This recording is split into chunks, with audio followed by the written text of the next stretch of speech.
All right, here we are again. Welcome to Friday night's Stunthangar video hangout, and we will get started in just a minute. Let me mute my background video.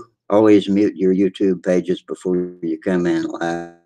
I say that because I've got a little glitch lately that makes me have to wait until after I start to mute it so I don't hear myself talking in the background.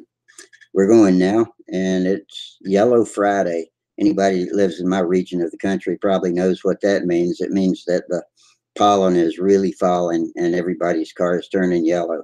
The car washes love it, and hopefully they clean their filters once in a while. But when the pollen starts falling, it's several weeks before it clears up, and I feel bad for the people that are really affected if in their sinuses and eyes and nasal passages because there's a lot of people going around sneezing and red eyed uh, and it's just a rite of passage to get all the way through the winter to springtime and finally summertime. So glad to have you with us. We'll be here. I'm Rusty. I don't know if I said that or not. With the Stunthanger Control Line forums, and that's where the link to get into the video is supposed to be in the at the bench thread, and it should be popping up any second now. I usually don't pop it up until after the show starts. That way I don't get bombarded with guests too early. And so it's up now. And if you go to the Stunt Hanger Control Line Forums main page, scroll down, look for live video streaming, and then the sub forum is at the bench, and the link to come in here live is the first link in the latest post, the one that just popped up a moment ago. So welcome, and I've got my YouTube crowd out there waiting. Let's see, it looks like I got just a couple of people watching right now, and the chat box is up. Let's see, Gary Sinclair is already in it. Good evening, Gary. And let's see, Gary, and we got three watching now. So we'll hang out here. Hopefully, some video guests will join us, and we'll go on.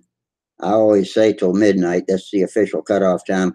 But if we've got an enthralling conversation going, we'll go on later than that. And I think we've hit a couple of records lately because one night in the past week or so, we've gone on till after 2 o'clock in the morning, and so that's late for me. That's Eastern U.S. time, and so most of you guys are west of me, so you're earlier on the clock than I am. But then again, we've got somebody from the UK that signs in. I think he gets up early to go to work and checks on us, and it's about 3 or 4 in the morning where he is. So he must have to get to work early. Pat's place. Hey, Pat, glad to see you. And let's see, Russ says, I'll be watching on smart TV. Okay. Yeah, that was a late show. Pat agrees. And Pat's been one of our regulars lately. Sorry about that, Pat. Um, and Gary Sinclair. And we got another Pat who I hope is watching because I accidentally muted him the other night and couldn't unmute him, and then he disappeared. And I hope he didn't storm off mad at me. It was a complete accident. So, Pat, other Pat, if you're watching, I apologize for that. Let's see who else we got here. I thought I saw Gerald. Not yet. I hope Gerald is okay down in New Zealand. Yeah, that's right. I just saw that New Zealand news a few minutes before I logged in. Don't know all the details, but another shooting in a place of worship, and this time I think it was a mosque, and so it was a uh, anti-immigrant is what he uh, claims to be, and trying to do his little corner of the world a favor with genocide, I guess. So don't uh, don't think that's any way to go about making the world a better place. So that's about all we got to say about that. Ain't nothing good I can say about it. Um, and Jackson Navley's here. Hello, all. Good to be here. Glad you're all here. We're glad you're here too, Jack. So come on in and welcome. And let's see, what do we got going on this week? Other than everything being yellow, um, that's actually I always like it when that happens because I know spring's finally here, even though the official first day of spring doesn't come for another week or so. And first day of spring comes 1 or 2 days before my birthday, actually. So that's pretty cool. I'll be even more geezerly in about a week. I hope all y'all have been able to get some workshop time in and get out and maybe fly some. The weather is still kind of unstable, and really it's May, first weekend in May, last of April, maybe first weekend and on into the middle of May is probably um, the most stable weather for making outdoor plans that we're going to have until the fall. And when fall comes, I think October fits about the same bill. It's pretty dependably nice weather in October, but I'm glad we're on the other side of it right now, and hope we have an endless summer.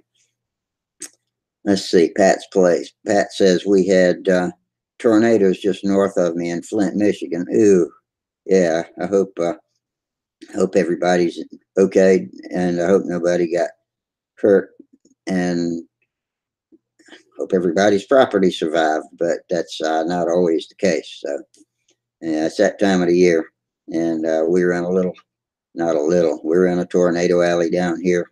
I think we were talking about it the other night. You know, the Midwest um, and desert Southwest, the heartland is always famous for being America's tornado alley, and you can see the storms coming from miles and miles away, which you cannot see here because it's hilly. And their storms are more frequent than ours, but they say that ours are more powerful on a pretty huge scale. And I don't remember exactly how tornado scales are rated, but they're categorized by wind speed, and I think we get some of the more powerful ones in my area. And I live on a high altitude area. Um, this is kind of a semi-hilly place geographically where I live, and I feel like I'm safer from things like tornadoes and floods up basically on top of a hill. I think Columbia's average is probably in the 300 foot above sea level range, and I think my house is probably at about 450 feet above sea level. Jack says, I turned 63 today. Oh, happy birthday, Jack. Said we had snow yesterday, warmer today. Should be able to fly planes soon. That's good. I'm glad you made it to 63. That's what I will be in a week. I'll be 63 on March 25th. Yeah. Oh, Jeff Riley just popped up with a happy birthday, Jack. Happy Jack. That's a Who song. All right. Well, we're sitting here waiting on some visitors to come in. Let's see. News from South Carolina. I got out to the shop a little bit this week, not as much as I wanted to because I had chores to do, and it's okay. I had a good week. I did get out and work on the little Hyper Viper a little bit, and did some more sanding, still smoothing it out, and I'm working on the top shell now. I've got the bottom shell pretty much sanded and shaped. I didn't want to. I wanted to be careful and make it so that they still fit together. When I put the sides together, that I didn't sand one too much thinner than the other. And so I stopped and started working on the top shell. The canopy's tricky because you don't want a flat spot as you're going around what I'm trying to do is get all of the CNC etching marks out of it. And it's got straight line etching marks left from the bit as it went back and forth and carved it out of a block of wood. And so I'm trying to sand all that down flat. And so I'm using 60 grit paper, and that's pretty aggressive stuff. Um, and the top canopy's mixed wood. It's got two or three different types of wood laminated together, and so the sandpaper takes more off of one than the other, and it's kind of difficult to see where the transitions are. So going slow at that, and I had to relieve one of the cutouts in the, or I just had to widen one of the areas in the wing cutout on the sides of it because the upper and lower didn't perfectly match. When the lead edge cutout is perfectly matched up, the trail edge cutout was staggered a little bit. So I made them equal with an X-Acto knife and a little square pin file, and I think it looks like it fits pretty good. And uh, I'm going to go ahead and finish sanding it. I'm trying to decide now whether I want to put this thing together before I start painting it, or whether I want to paint the fuselage and then put the wing and stab in, um, or even cover them and paint them separately. I'm itching to get it. I always want it to look like an airplane, so it looks like I'm actually doing something, because it doesn't look like I'm doing anything when I'm just sanding on it and working on the individual parts, yet they're still individual parts that hadn't been put together yet. So anybody that looks at it says, oh man, when are you going to put your plane together? But I'm still trying to figure out the engine.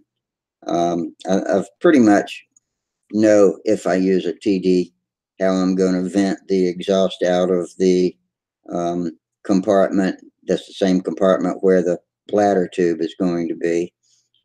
So I don't want it blowing on the bladder tube. I want it to exit the cowl and not fill the cowl up with greasy goop. And if I use a Norvell, I've just about decided that there's no way in hell I can put the muffler on it without taking a big hole out of the side of the cowling, and the cowling's on top with a hole in it. It fits over the cylinder. And so still in the head scratching stages of that. I really want to use the Norvell because it's way more powerful and it uses way less fuel for the same power.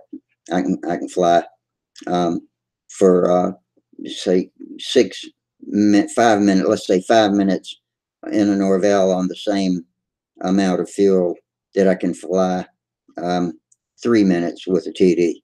Norvell's just that much more efficient, more powerful and more efficient. And so, that's where I am on that. And I'll come back and we'll talk about that some during the show when I've got somebody in here to talk with me. And let's see, Ken Colbert, man, you hadn't been on in a while, buddy. He says, we've moved to Caribou, Maine. I bought a house. No more rent. Okay, Ken. Well, I'm glad you've finally settled in and now you can come back and visit us. And let's see, what else? Did I miss anything else? No, just another happy birthday, Jack. And thanks, guys. Time keeps going from Jack Snavely. Okay, yeah. And so Ken Colbert's in here with us, and it looks like we've got 12 people watching now. So glad we got some viewers out there. Need somebody to come in here and yak with me, so I can quit having to think of too much stuff to talk about while I'm sitting here sucking down coffee and trying to keep my brain cells going. But they were talking about playing a trick on me and seeing how long I could go by myself without coming in. So if they're doing that, okay. I've been eating candy. I got a red tongue. I was eating red Mike and Ike's. Okay. Let's see what else we got going on here. I am really enjoying the shop time I'm getting. I'm getting kind of reacquainted with my shop because I usually keep it fairly organized. But it's been 2 years since I've spent a lot of time out there. So the dust has settled on everything, and I'm just not quite at home again yet, knowing where everything is without thinking about it. And I don't lose. I'm not a guy that loses stuff, um, but I will occasionally put something in a super safe place where nothing could possibly happen to it, and then a month later, when all of a sudden I find the need to open that super safe place up and get my box of goodies out, I have no freaking idea where it is. And it takes me forever to find it. I don't even know if it's in the house or in the shop. So I spent a couple of days wasting time doing that. Found what I was looking for. And it was a box that one of my friends on Cox Engines Forum, Fred. Oh, here comes somebody. Oh, it looks like Chris down there and down yonder in Florida. Hang on, Chris, while I'll let you in. Chris Hornady, good evening. How are you? What's up? How you doing? Pretty good. I was just starting to babble on autopilot, waiting for somebody to come in. I was talking about my proclivity for hiding things from myself under the guise of being in a safe place. You have that problem too, huh? Yeah. Fred, one of my Cox Engine Forum buddies, he's from Texas, sent me a box with a pair of 35 Max S engines and some little fine thread, 128 thread per inch, excuse me, spray bars with needles in them. So I can use some on my Norvels and TDs. And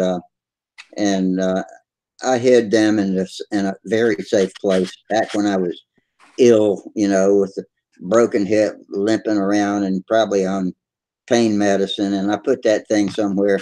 I could not figure out where the hell it was. And I've spent the past week looking for it. I finally turned it up um, Tuesday. I finally picked it up, and it was like, ah, angel singing. I found the golden box. So I'm happy now. So I'm getting my shop back in order, and I'm really enjoying my time getting back out there and putting my hands on things.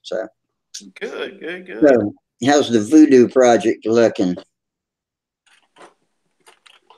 Oh, let me click on you and see what we look like here. Oh, yeah, that's nice and neat. Is that Dr. paper or silk span or what?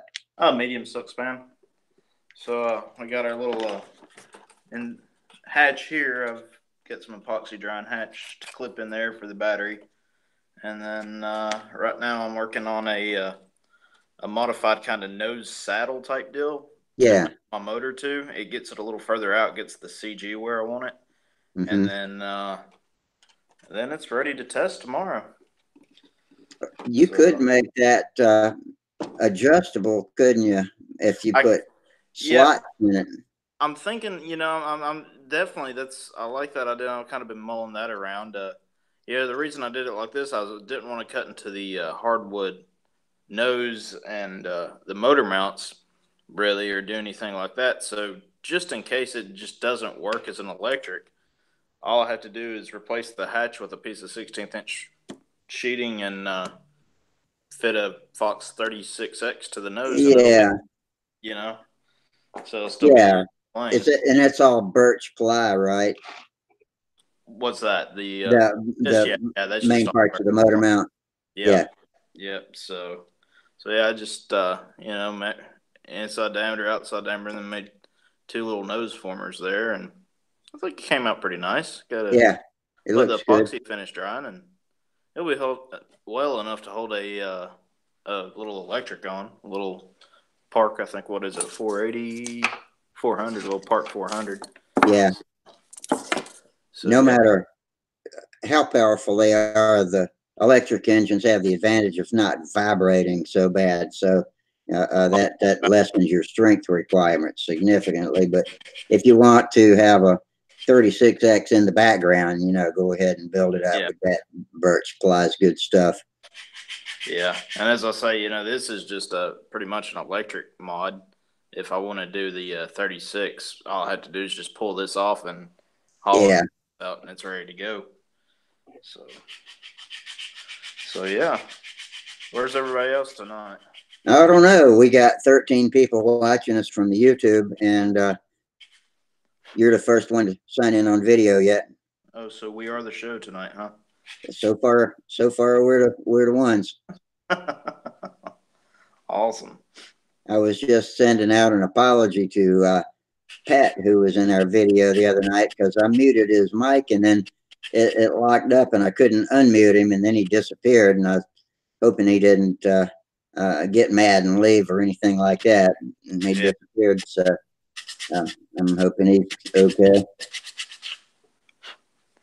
Well, you got any? You say you just been cleaning your shop out, or you got any work done on your plane? Or I worked on it a little bit. Yeah, the shop is um, getting a little bit better. It never did get really disorganized, except for the fact that I was in contest mode when I went down, and so I had my tools split up between flying gear and gotcha. toolbox gear, and so I had to get all that back in order. And it's mostly that the dust has settled on everything; it just looks like crap.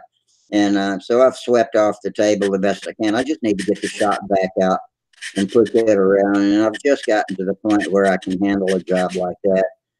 Yeah. I did get the push broom out and get the big stuff out. Every time the guys come to cut the lawn, they ride by and blow stuff under the door, and it gets Yeah. about 10 feet into the shop. So I have to sweep that back out. Yeah. Our oak leaves are finally falling here in Florida, so it's I thought it was raining the other day, and it was oak leaves falling on the carport tin roof. yeah, it's crazy. I've never seen it. Did the same last year. Last year, our acorns didn't fall at all, though. You So know what comes next is what I call oak worms. It's the yeah, little pollen carriers, and that, man, I tell you what, they make a mess. They make a carpet on everything, and then yeah, there's still oak worms on the roof that haven't blown off from last season. We got yeah, one of those big, I think we call it a water oak. I'm not actually sure what variety it is. It's one of the big stout trees with the long, low hanging limbs out yeah. to the Sounds like side. live oak. Yeah, Yeah, it is a live oak. Yeah, and the leaves are hard to deal with because they're tough. The lawnmower doesn't pick them up, but if you've got a good mulching blade, it will mulch them, and yeah, that's what we do with them. But we got one on each side of the house, and so it gets us pretty covered with oak stuff. yeah. I got about 5 of those around my yard. I live in a cul-de-sac, and every yard is just full of live oaks. So They're it's beautiful old, yeah. trees. They live a long time, but they sure are. They sure do make a mess underneath them. Oh yeah. Of course, I'm in a cul-de-sac, and they're big trees. They're huge trees when they get up there, and It's we the heaviest wood. Yeah. yeah, and it's just it's nothing but a shadow in our cul-de-sac because there's so many trees. You just no sunlight gets in. Unless you throw out some ryegrass, you can't get anything to grow underneath them either. Exactly. Yeah, that's kind of annoying. They make some low light ryegrass that does pretty good, but it looks different from the other grass, and it's never as thick and dense. Yeah.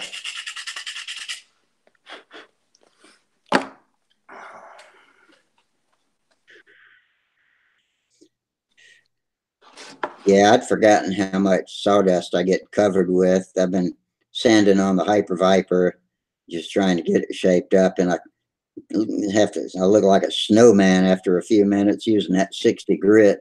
I have to Yeah. stand up and brush off with my I, little table sweeper. I try not to sand in the house that much, but sometimes if I'm on the video chat or something, I will, and it does Yeah, make a mess. I have to resist the urge to blow it off too. Uh, Yeah. I try to brush it off, Let it. so it stays contained. Yeah. I could do what I do when I sand my primer off, is get one of those. I got a plastic soda bottle crate, and I put my box fan on it, blowing down, and a air conditioner filter on top of that, and sand over that. That's And pretty nice. I like yeah, that. it works really well. Yeah, that's pretty good. What do you use for primer? Are you using Brodex or what are you using? No, I use the DC 540 from Napa. Yeah, I bought a couple cans the other day. I think I might shoot on this little guy here and see how it works out. I've never used it before, so Well, you can sand it within 15 or 20 minutes after you spray it on. that's nice. That's good. Yeah. Yeah. And just spray it on and then sand it all pretty much back off except for what fits down in the grain, and do that a few times. You end up using a lot of primer. So, you know, I usually use 3 or 4 cans on one medium sized stunt plane before I'm through if I really get carried away with it. Yeah, that's a lot of sanding though. Uh-huh. It sands off really quick though. When Does the it? when the gray dust isn't falling off incredibly fast, then you're done, and just put another coat on, and eventually it'll fill it out pretty good. Now, do you And spray over I your don't wing go bays, or ahead. do you spray over your wing bays, or do you just keep those masked off and kind of shoot them very last?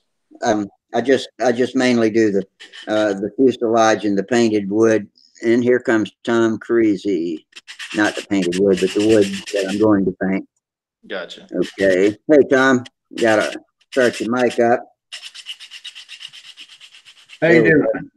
I'm doing good. I'm glad you were able to come in with us before Yep. before Yep. 5 minutes before the end of the show. Yeah. Yeah. I got. I had kind of like almost a day off. No good. So, yeah, I got my hurricane all assembled now. Putting the fillets on right now. Putting the what on? The fillets. Oh, the fillets. What are you using? Oh, go to Walmart and get one of these. Get one of these oral. For babies. Yeah, Medicine, medicine syringe. and it's great to poke this superfill through. No kidding, really. Yeah, Okay. it's I great. got a lot of syringes. So I um, might try that. You know what Oh, else I'd like to have is some of those ball bearings, like was it Tom Morris or no Jim Lee made. He glued sticks to ball bearings, steel ball bearings, and used yep, different shapes for making fillets. And you yep. can go around the lead edge of the wing like that, especially, and keep it all in uniform shape. Here comes Mike Linsky. I'm letting him in. Hey, Mike, how you doing? What's up, fellas? Not So much. We're just having different conversations about what our other 2 visitors are building. We got Chris on my left working on the voodoo, and we got Tom on the right putting fillets on. So Tom Creasy's in here with us. Well, I don't have anything that exciting going on. I've got some crappy jobs going on right now. Uh, Stuff, is everything in Nashville turning yellow with pollen yet? pollen count's not up yet, but it won't be long. I mean, the weather's warming up, and it'll be pretty soon. Oh, that looks good, Chris. hey, thanks, Yeah, Mike. it is. He's Working on a. I don't know if you saw it earlier, Mike. This is my motor mount kind of Okay. for it, and All right. so I'm going to be able to switch it back to glow. Pretty simple. Oh, nice. If so, just pop a fuel tank down in the battery hatch and take this off and put a 36X on it. We'll be fine. Frank Awesome. Donnelly just joined us, so we're getting a pretty good crowd here. How you doing, Hey, guys? Frank. Good. How you doing? I'm doing well. How about you? I think everybody looks okay to me. Yeah. We got So a I've pretty got good. no airplane news to report other than I am redoing my space for hanging up there. That's my I don't know if you remember, but I had a bar going across there. It only went about halfway. I'm taking it all the way to the wall now, so I'll have about 14 feet of hanging storage across the ceiling. Good. We're getting into a cleaning mode here. And then the other unenviable task, the 30-year-old Craftsman, finally, all the drawers are busted. So I got a new one. Oh boy, nice. Yeah, well, what's not so fun is now I got to go through this shit pile and Oh yeah. organize my tools and find out what's missing and put everything back. And, you know, I don't know when the last time any of you guys ever like really cleaned your shop or went through your toolbox, but man, you find stuff that you put away 20 years ago and you had. Oh man, in my garage I have 7 toolboxes, Oh my and goodness. I've got so many tools that I'm constantly my box and everything's pretty clean because I use them so much, and if I don't put them back, they get out of hand. Yeah. Yeah, I've been throwing everything in the top drawer here for quite a while, and you know, so it's time to get organized again. I'll do it now, and this will probably be the last time I have to do it till I die. You know.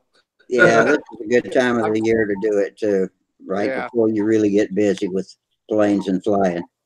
Yeah. Well, I'm going to have starting Sunday. I'm going to have 6 days to myself. The kids are on spring break, and my wife is taking them to Asheville, North Carolina, with my mother-in-law to spend 6 days there. So I'm going to have an empty house, kid-free, wife-free for 6 days. So I'm really hoping to get my shop whipped into shape here. Get my storage racks. Man, that's perfect. That's perfect conditions for that. It is. Yeah. I've I'd already. take advantage of that.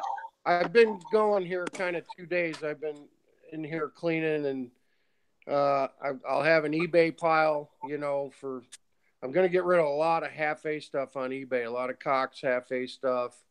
I'm going to go through the engine box, purge that again. There'll be, of course, the trash pile, and then the Craigslist pile. I got a little dirt bike that the kids don't ride anymore. They've outgrown it, so that's going to go on Craigslist. And I've got a router that I haven't used in 10 years, a router table, you know, the whole shebang. And I haven't used it in over 10 years. And I'm looking at that thing going, you know, it's taking up space. I don't use it. I don't anticipate using it. So I'll turn it into a little bit of cash, you know. But Yeah, Yeah, I space is precious if you can, and people wish I don't lived close realize to how you. much space they're wasting either. I'd probably buy that router table and that router off of you. But well, it's in Nashville. Yeah, that'd be a hell of a shipping bill. Yeah. yeah, it would. Yeah. But yeah, I just started looking around, and I didn't really mean to start this whole process. I had a thought about cleaning the shop the other day, and I went, you know, if I'm going to do that, I need to start with a new toolbox because that's the biggest eyesore in here. And then so that happened, and then I started looking at the airplane storage. I've got so many airplanes just on the floor in here, stacked up, you know, with no place to hang. So I thought, okay, I need to do that too. So I'm biting off big projects here a little bit at a time, but I'll get there. I should be able to have everything tip top by the time the wife and kids get back. Jobs like that tend to snowball pretty quick. They do, but it needs to happen. I need to purge, you know, and I can make a little bit of money. There's definitely stuff of value in here that I can sell and make money with, and then you know, some of this stuff I'll give away. Like I've got 3 or 4. I think I got 4 049 half-A planes up there. Dewey Bird, the Skyray, 2 other home-built wooden ones. I'm going to take them to Huntersville. I'm going to give them to Derek Berry for Liam and Layla. That's a good idea. Yeah. They're flying little. Sam is way beyond that stuff. It's not worth selling on eBay because you can't. It's hard to ship those balsa airplanes when they're built like that. They'll get busted. So I'm just going to give them to Liam. You know, if Derek wants them for Liam, hell, he can go out and put a string on them and swing them around for all I care. You know. Sam used to walk around with a something resembling an airplane on the string, you know, all the time. Every time I saw him when he was younger, he'd be carrying a string and a stick around and walking around the hotel parking lot or something. Yep. So that's where I'm at. We got a RC swap meet tomorrow. about 30 miles away. The Murfreesboro Club is having a swap meet. So Sam and I will be there at 8 o'clock in the morning, digging through boxes and see what kind of goodies we can find. Ken Colbert says he's going to be getting a new shop soon. Says it'll be 14 by 30. That's not a bad space. You make it too big, you just fill it up with more junk. So Yeah, that's no shit, man. I built 20 by 22 with 13-foot ceilings, and I'm packed to the brim here. So, but I'm thinking too, once it's cleaned out and you got a fresh workbench and all that stuff and everything's organized, I think it motivates you to build. I was about to say it inspires you to get to work on something. Makes you want to work. Mm-hmm. Hey, so I got a question for Thomas there. Yeah. Do you have to thin that superfill anyway to be able to shoot it through that syringe? No, it just goes right through. Really?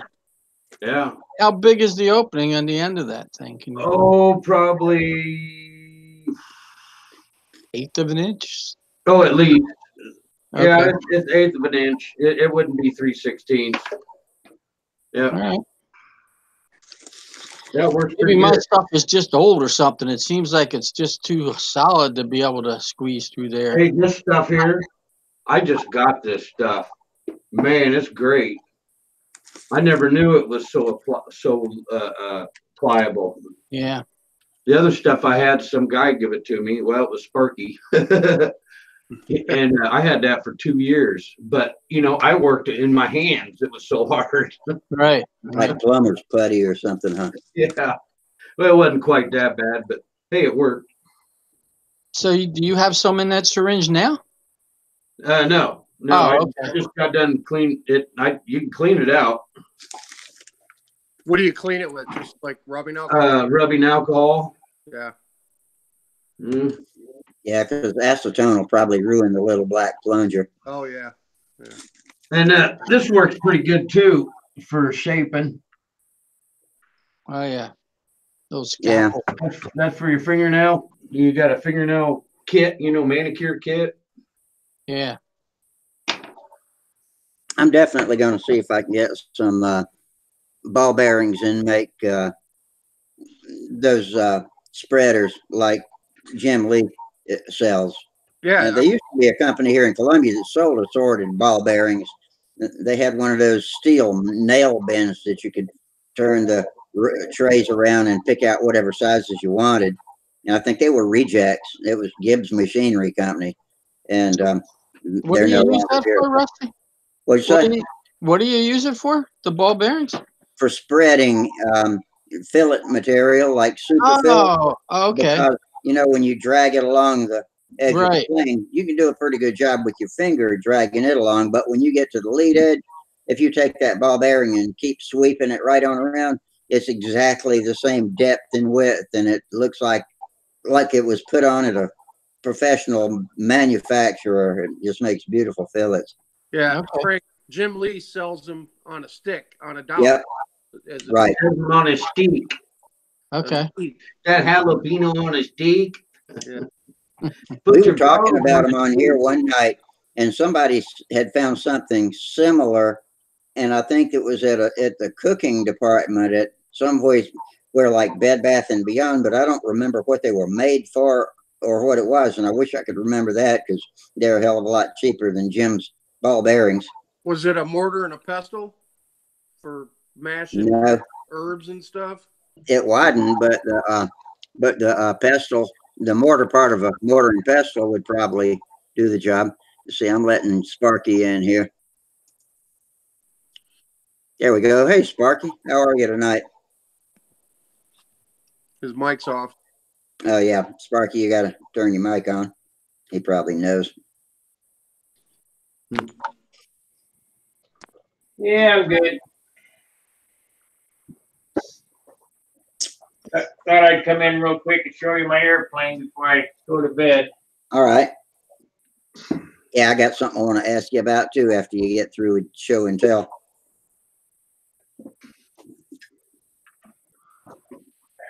this is number 2 of the, or actually it's the third one, but it's number 2 out of this area here. The screen is blank for some reason. You want to present it? Let's see. I got you highlighted. Can you see it now? No. Present Let it. me present to all. Well, I can see you. Okay, that should present to everyone. Yeah, I can About see me. Yeah, I just click on the video. I click on his video. Yeah, I got it presented to all now. Okay, this is number 2 out of this place here. I'm getting ready to finish it. It weighs 52 ounces in its current state. So I've got 10 ounces of finish I could put on it, but I'm not going to put that much on it. And tomorrow I'm going to go over and put some more dope on it. I got my order of dope today. So Sparky, is that the one you covered with Jap tissue? Yep. Looks nice. And carbon veil, is that what the gray is that we see underneath the paper? Yep. That's carbon veil. Very nice. This one is 18-inch tail moment. The other high roller is 17-inch tail moment. And the first one, the XL, is a 16-inch tail moment. So we're going to get to experiment with that.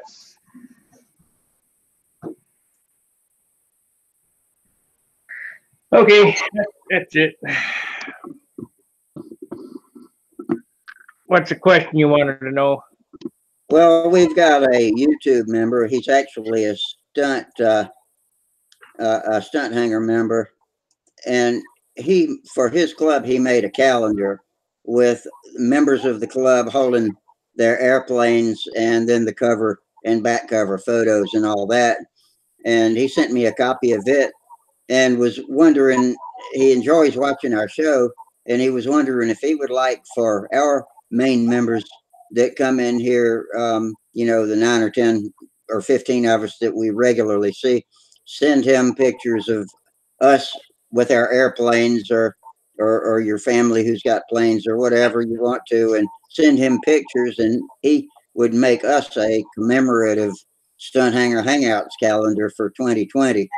And it's not like we got a lot of dates and all to put on it, but it would just be, he just thought it would be something we might like to have. So I wanted to ask you if you had any thoughts on that. And he sent me a sample worksheet that we would send to whoever was participating, so they could put their name on it, the name of the plane, and that sort of thing. And how you felt about that? I didn't, you know, I figured it would be okay, but I wanted your opinion on it first. His name's Gary Sinclair. Yeah, it's fine by me. All you have to do is make a post on the forum, and you know where to get a hold of them, or the forum, or whatever. Yeah. And then when if everybody on the forum sends a picture in, you're gonna have to tell them, well, these are the guys that participate normally in the hangout. Or we could just put it in the At the Bench thread, you know, and not as many people would see it. But yeah, he can sort through and pick out the ones he likes and the ones he recognizes, and we'll see how it works out. Yeah. Okay, I wanted your go ahead before I did anything like that. That's fine. Excellent. I'll tell him. I don't think he's watching yet tonight, but he usually comes in.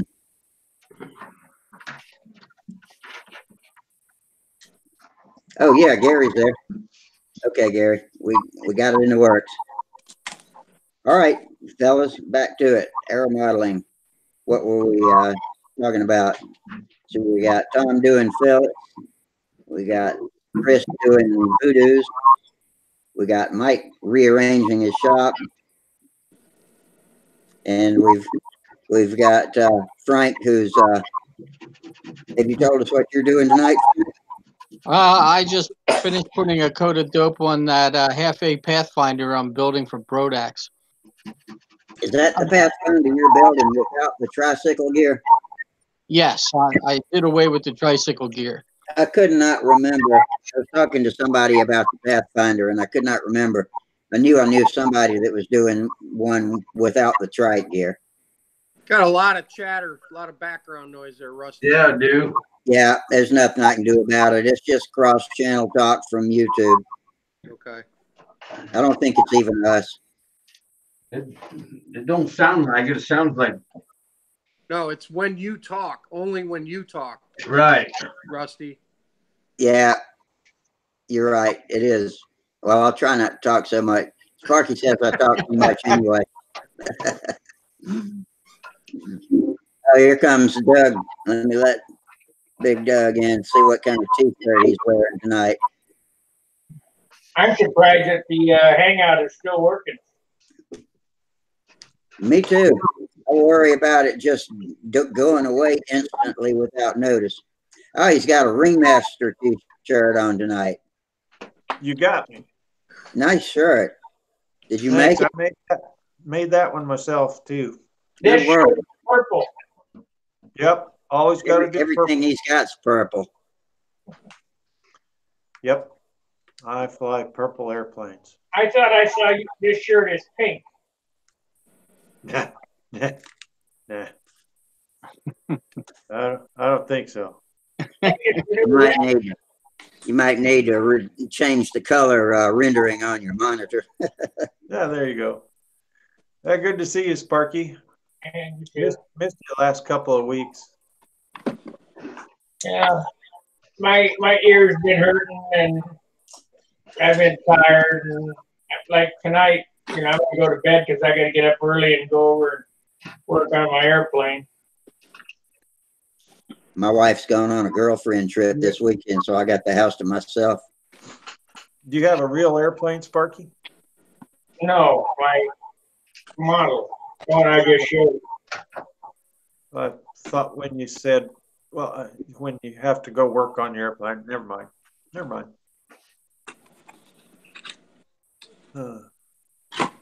Somebody got a helicopter? What is that? Oh yeah, just an old Comanche coaxial Helimax, but it's going on eBay. I pulled it down off the shelf. I haven't played with it in years. I just want to make sure everything's in there. Building up some money for the Nats, huh? And we had a good helicopter talk the other night when David was on here with his $3,500 gasser. Yeah. Well, kind of, sort of. Not really Nat's money. I'm cleaning the shop, Doug. So there's going to be an eBay pile, a donate pile, and a going to the dump pile. Yeah, it's hard for me to relinquish anything to the dump pile. And I have a hard time putting anything in the giveaway pile too. Hey Tom, is that Tom Creasy? Is that still the same super thrill I gave you? No, I just used all that stuff about 3 months ago.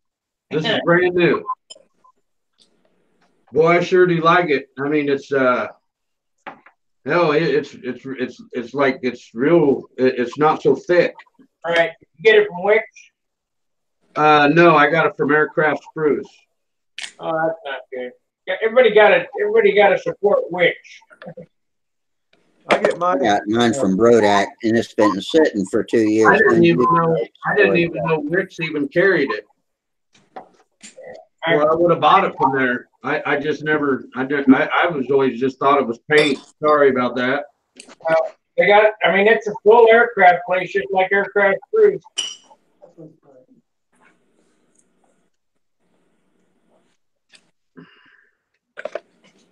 Are you back in St. Louis, or are you still in Dayton?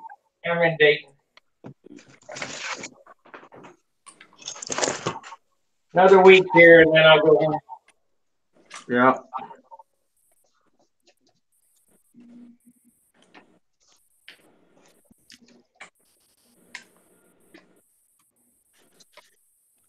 I tried to get over and got sidetracked again to look at the control line YouTube page because I wanted to see what people's Hyper Viper bills look like got sidetracked, never did, but I did get some work on mine.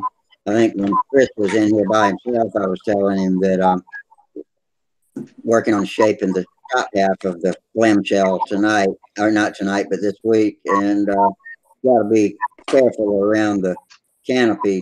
But I'm trying to get all the ridges left by the CNC machine off using 60 grit paper, and it's looking pretty good. But the top shell and the bottom shell don't quite match with the wing cutout, so I had to modify it a little bit.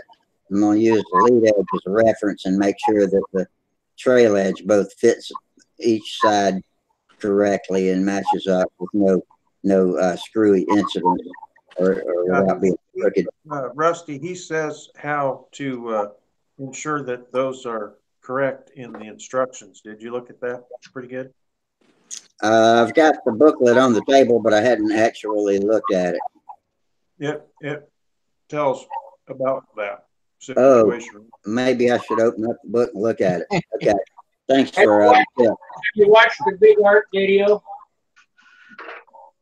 What? Did you watch the Big Art video, Rusty? Not yet. I've got it.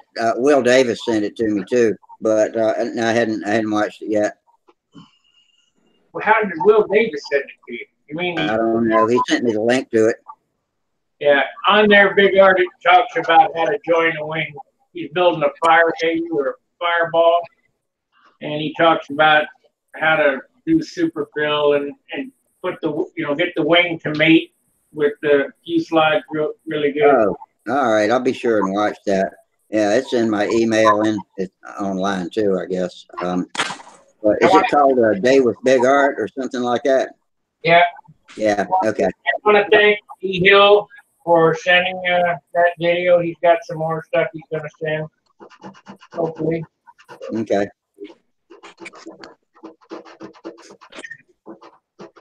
Yeah, I ordered one of those, Rusty. Hyper Viper. Greg said it should be here tomorrow. Oh, good. I'm out of here, guys. Really like it. Okay, Sparky. Thanks Hey, for dropping please, Sparky. See ya. See See ya. ya, Sparky. You'll really like your Hyper Viper. It's a fantastic workmanship on Greg Rogers. Yeah, I can't wait to fly it and see just how well a half-A plane can fly a pattern. Are you familiar? Are you comfortable building things? Oh yeah. Yeah, so you won't have any problem. And what work Greg has done in getting the kit together is fantastic. Well, that's Did you see the pictures of him with his grandson in his workshop working on those? No, I didn't see those. I think I saw him on Stunthangar. Okay, I'll look for them. Yeah, I might have to put it on the back burner for just a little while. I don't want to. I want it to get in the way of me finishing up this Pathfinder. I got to get out and get this thing flying. I'm hoping by mid-April. We're supposed to have good weather tomorrow and Sunday, and if they're correct in their prognostication, the wind should be tolerable too. So we may have some flying to get done. Hey there. Who'd you get? Mike's got his young daughter on the show. Welcome to the show. Yeah, she's gonna be shy. Say hi. Hey. Hello. Nice to see you. Oh, get out of here. Get out of here. Get. Go on, get to bed. It's 9:30. Has she ever? She's not ever been to Huntersville, has she? No. Nope. There's been a few times when I've almost had to take her to a contest because my wife was either working or out of town on business, but especially like Brodak and the Nats, because that's a week.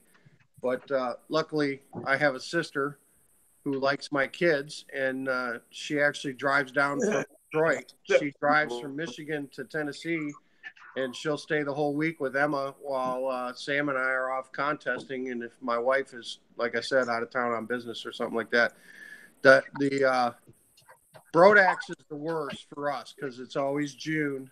and that's when the partner meeting for my wife's firm is. Yeah. She has to go, and it's, you know, Denver, L.A., Dallas, Chicago. It's always in another city.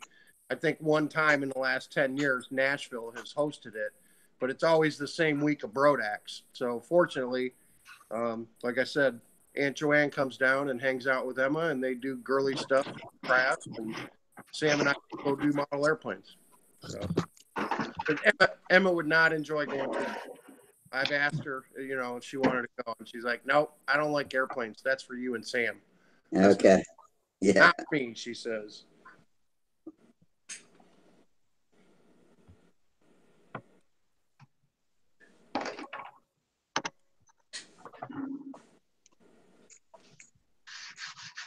Yeah. My son Al brought his family out there to see what we did.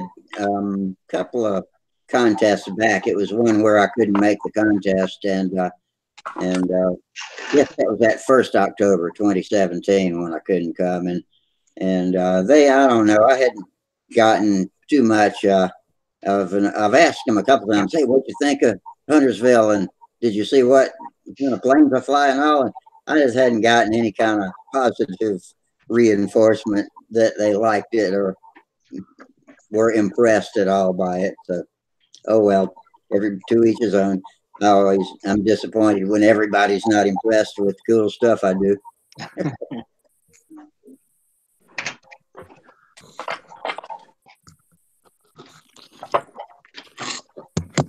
Is that your Stuka back there off your right shoulder, Tom? Right here. Yeah. Yeah. Did you know what happened to the Stuka last year? I'll probably remember when you tell me. That's not the one that got stepped on, is it? No, No, the chair. that was Crusader. Yeah, the chair. Somebody stepped on your Crusader? Yeah, my best friend come to watch me fly, and he put his chair leg through the wing. Oh no! Yeah, it was actually the best. It was great because it destroyed the lead out. It was the lead out tip. You know, it could be the other tip. That would have been great. No, it got it good. Anyway, this Stuka here, I did a maiden flight on it. That's when I went to that every September I go to that kids cancer fly-in. They are a remote control club, and I went there as a control line, and they just love me. They keep inviting me there. I'm the only control line guy that goes. But anyway, I went to fly the Stuka, and every time it would take off, the engine would die. What is that problem? Tank's in the wrong place. Tank's in backwards. Yes, correct. Yep. I'm so stupid sometimes. These inverted engines get me all the time. I ended up upside down. Up is down and down is up when you got them flipped up. Oh my God, I tell you, man. I had the engine pointing in towards me, you know, in the inner circle. The tank was backward. I tell you. So we got it right now. But anyway, I couldn't fly it that day because it kept flying. And then I knew what I did because I looked at it. I was like, oh, I put my tank in backwards. So at the end of the day, I was cleaning my planes.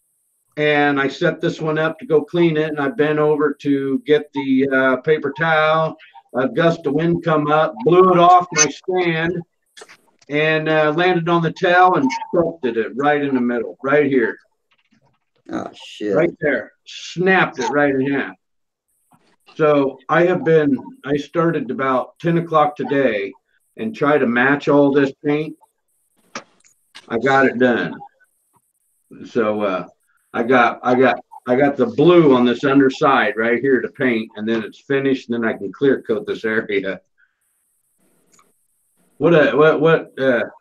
I think the sophisticated paint job is cool and everything, but boy, on repair, it's hard to do.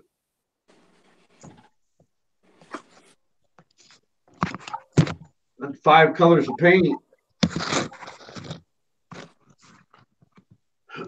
Well, live and learn. You know what I mean? Yeah, hopefully one of these days we'll get it out there for some good flights. Oh, I'm confident now. I got the engine in there setting good. I got the tank in there the right way. I got new solder joints in there, which I like better anyway. This, than I did my first solder joint. So yeah, this thing should be good now. What solder joints are you talking about? Oh, my copper tubing, on this side on your fill up Oh, yeah. on the CB right here. Yeah. But I tell you what, when the engine died, that thing just glided like a free flight glider. I mean, it just floated in the air. It was like I didn't do anything to my hand. I just let the airplane just go. That's So cool. I'm telling you what, I bet this thing is going to be a good flyer. Sounds like it's balanced pretty well if it just floats like that. Well, man, I've been trying. You know what I mean? Does it not pull very hard either, Dave? Pardon? It doesn't pull very hard either. I don't know. Yeah, the engine keeps dying, but I mean, when it's going around the circle, just floating in the air, no engine. Yeah, I can feel it on the lines, but it doesn't. I don't feel it really slack up like it's going to fall over. I mean, it glides really well. Yeah. Okay, but it's not trying to yank you out of the center of the circle, then, right? Oh no. I don't think he's flown enough laps yet to know. No. Every time, as soon as the wheels broke off the ground, man, it died. Oh, bummer. Yeah, the snake was in backwards. That sounds like something I might do. Luckily, I've never done it, but. Well, the thing of it is, it's the second airplane I've done. So there ain't no excuse. I think I'd learn off the first time. It looks really good. Is that like a 55 or 60-inch wingspan? It's I think it's 48. Looks bigger than that, just from the perspective on camera, but it's hard to tell like that. What did you say it was? Yeah, I think it's 48. Here, if I stand way back, this thing is huge, ain't it? It's like 8 feet. That's an 8-foot wingspan. What's that? Back there, it's like an 8-foot wingspan. Yeah. The further back you go, the bigger it looks. I know, Yeah. Yeah, that's how all my fit. Yeah, I'm a professional at doing that because I'm a fisherman. There you go. I can make my little rock bass look like, a great big smallmouth 8-pounder, Yeah, just hold it way out like that when they take a picture of you. Yeah. Yeah. You got, I didn't make you got a face. rock I can hardly hold it. Yeah, you got rock bass. We catch stick bass and moss bass and leaf bass and boot bass. We catch all kinds of bass. Old fishing spoon bass. They're all kinds around here. What is that paint, Thomas? Is that Rodak soap? What this? The paint on that Stuka. Is that Well, Rodak? I tell you what. Yeah, should I go ahead and tell them, Rusty? Yeah, go ahead. My paint job on this cost me $2. It's Walmart Art Craft acrylic water-based paint. Oh. And I got a chemical compound that I mixed together with that acrylic water base, and I can make it stick. And then I clear coat dope over the top of it when I'm done. For fuel proofing it. Yep. There you go. But yeah, one of these days I'll get a. I'd like to I've just been building warbirds, you know, and that's been kind of safe as wise as buying paint. You know, I could buy cheap paint and yet make it look okay, but Yeah, warbirds look their best when they're a little ugly. yeah, I made a royal kits, you know, half a ME 109 one time. It was RC, and I put a 15 on it. But I painted it with those craft store acrylic paints, and then clear coated it. But it was all, you know, it had freaking 5 or 7 colors of paint on it. The way the Germans camouflaged their airplane and put, you know, yellow noses and rudders and stuff on them. oh yeah, they had all kinds of different paint schemes. Uh-huh. You know, this is one of them. This is one of them here. I got this paint scheme off of Google Images. Yeah, I forgot where I got mine, but it was like a sky blue underside. Yeah, It had like a tan and dark green geometric top side. this is China blue. Oh, yeah. And like a ding dong, I made those little iron crosses. I don't know what to call those, like you have on the bottom of your wing, but I made those out of covering and trim tape and everything. There were probably 40 pieces in each one of those little X's or plus signs there when I made them. I take you know that cabinet that you go to Walmart and you buy that cabinet decal stuff in a roll. Oh yeah, the contact paper. Right, the contact paper. That's usually about $3. Well, if you take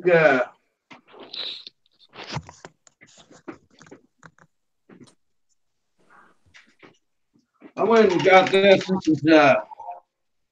This is Elmer spray adhesive, Uh-huh. and I sprayed the back of construction paper. Okay. Okay, what that made that contact paper do is it made it real stiff. See, now I can peel it. You see, but yet I got a stiff on there. If you didn't have this, if you try to peel that contact paper, it just wants to roll and go everywhere. So if you make a perfect circle, you can't do it. But I just glued this. I glued the contact paper on the back of the construction paper, and then I can do my masking, and then I just pull the back of it off and I stick it. And then when I get done painting, I just pull it off. Huh. That's dang. That's not how I did. I freaking did it the hard way with little tiny 1-inch strips of trim tape and I learned my lesson though.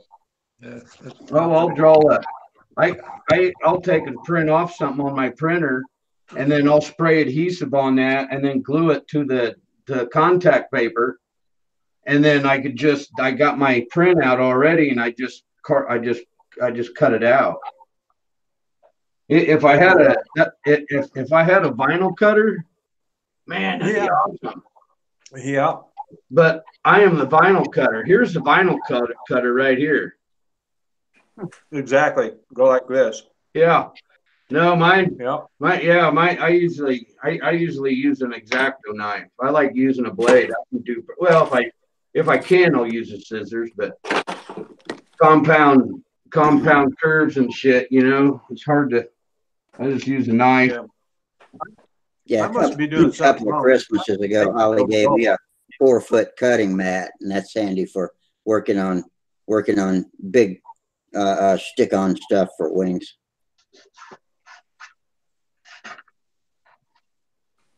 My blades go dull awfully quick, I think. Yeah, it takes a bunch of blades to go through a job of cutting out cutting out vinyl like that, or a monocoat. If you're going to make stick-on decorations out of monocoat, and if you want to make one for each side, they're symmetrically opposed, so you put them one upside down, one right side up, and it takes just it takes a couple of blades just to get down one side. Here comes Steve Bride. Let's see. Oh, and Pat McElroy. Hang on. We got them coming in faster than I can let them in. Okay, there's McBride. Hang on, McElroy. McElravy, sorry. I read fast. There you go, Pat. Turn your microphone on and you'll be with us. What's up, man? There you are. There you go. Hey, man, I muted your mic the other night and I could not turn it back on to save my life, and then you disappeared. I was afraid you were mad at me, sir. No, my phone lost power and it died. All right. Well, and we're all here now. 1, 2, 3, 4, 5, 6, 7, 8 of us. We got room for another one. What? Can't see anybody? Nope. Oh, there it goes. Hey, keep us on there. Hey, nice hat. Yeah, I'm digging it. I want to be a cowboy, baby. Cool. I got to turn down my bandwidth here.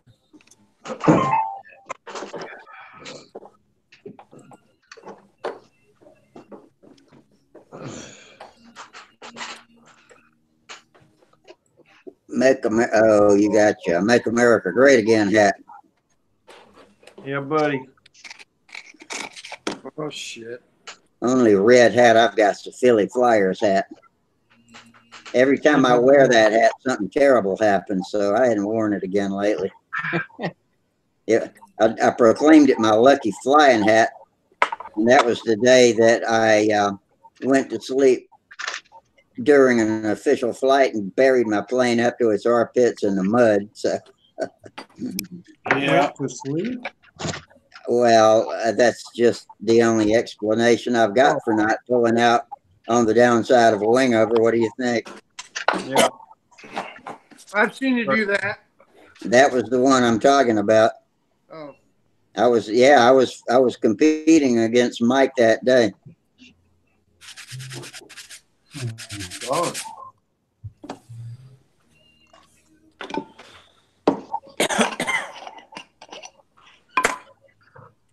Hey, Doug. Yeah. I got that old redhead 29 fired up tonight. Ran great. Cool. Is that the one Yeah. from me? Yep. Well, finally. Stuck it on that ringmaster. Hopefully it's going to fly the darn thing. Yeah, finally I gave you something that's worth a hoop. Mm-hmm. There. Right there. It's supposed to be fine weather around here tomorrow. Here. You going to be available? Yeah. It's going to be shop weather for me. I'm going to spend the whole day in the shop if I can, or as long as I can. I want to fly some RC if the opportunity arises too. Get that little red plane out. Red white plane going. Hmm.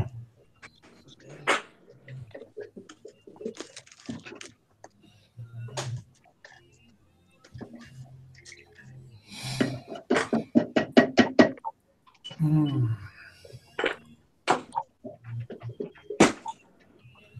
What the heck? Looks like everybody's got projects going tonight. Yeah, trying to hurry up and get done before the flying season gets here for me. What about you, McBride? What you got going on? You got anything on the mat behind you? I don't see anything for show and tell. No, nothing today. Plane's downstairs. I flew last week and maidened it, and everything worked really well. And really right off the bench. It was really turned out really well. I made a couple small adjustments to it, and it was ready to go. Awesome. And my plan flew was on rails.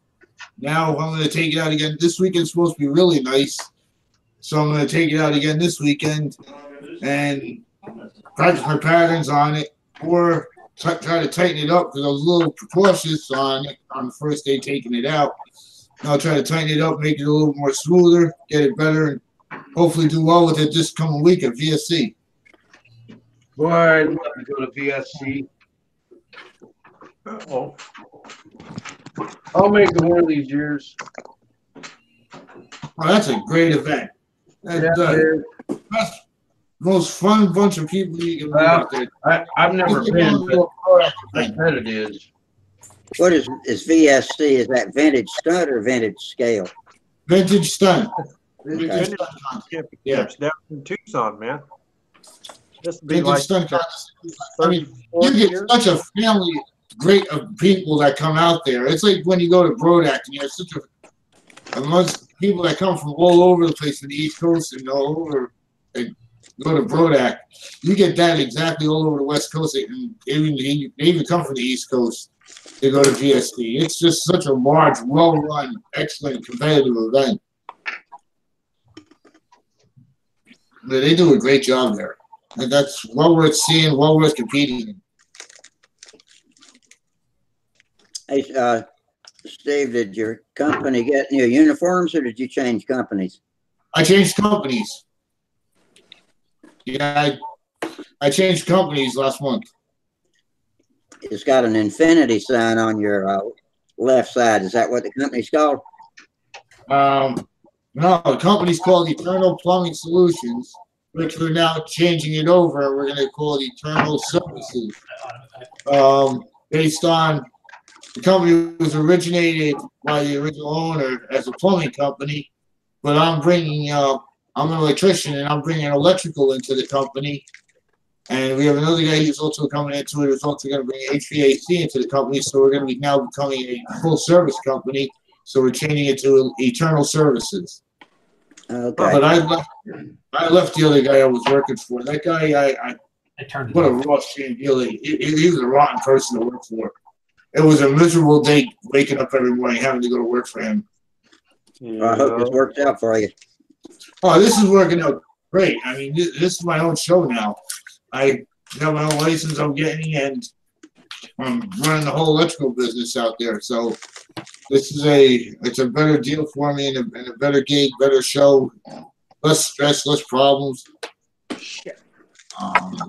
less drama. There's not a lot of office drama that the other place had, and my former boss that I worked for at that other company, he was just a rotten person.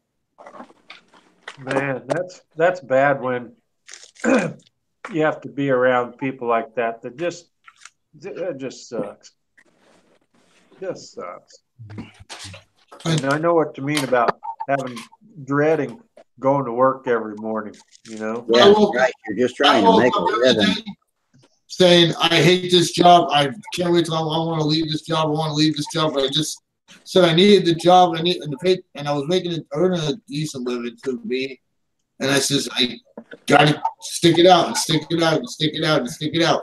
But he just kept finding ways to shaft you and raw deal you and treat you so disrespectfully. And I was with the guy for 8 years. And it was a good gig that started out in the beginning, and then just creating different changes overwhelmed him too much.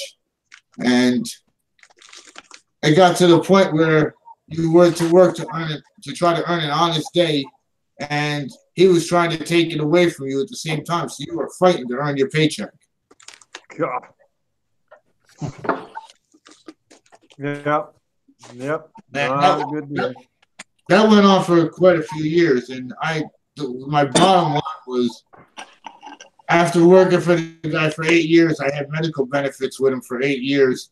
He decides cut out the entire program and take away the medical benefits, when he was only paying 25% into it and I was paying 75% into it. He said it cost him too much and he cut it out completely. And I said, you know, there's only so much you could take away from a person, and forget this, I'm leaving. We had our choice of words and ended our.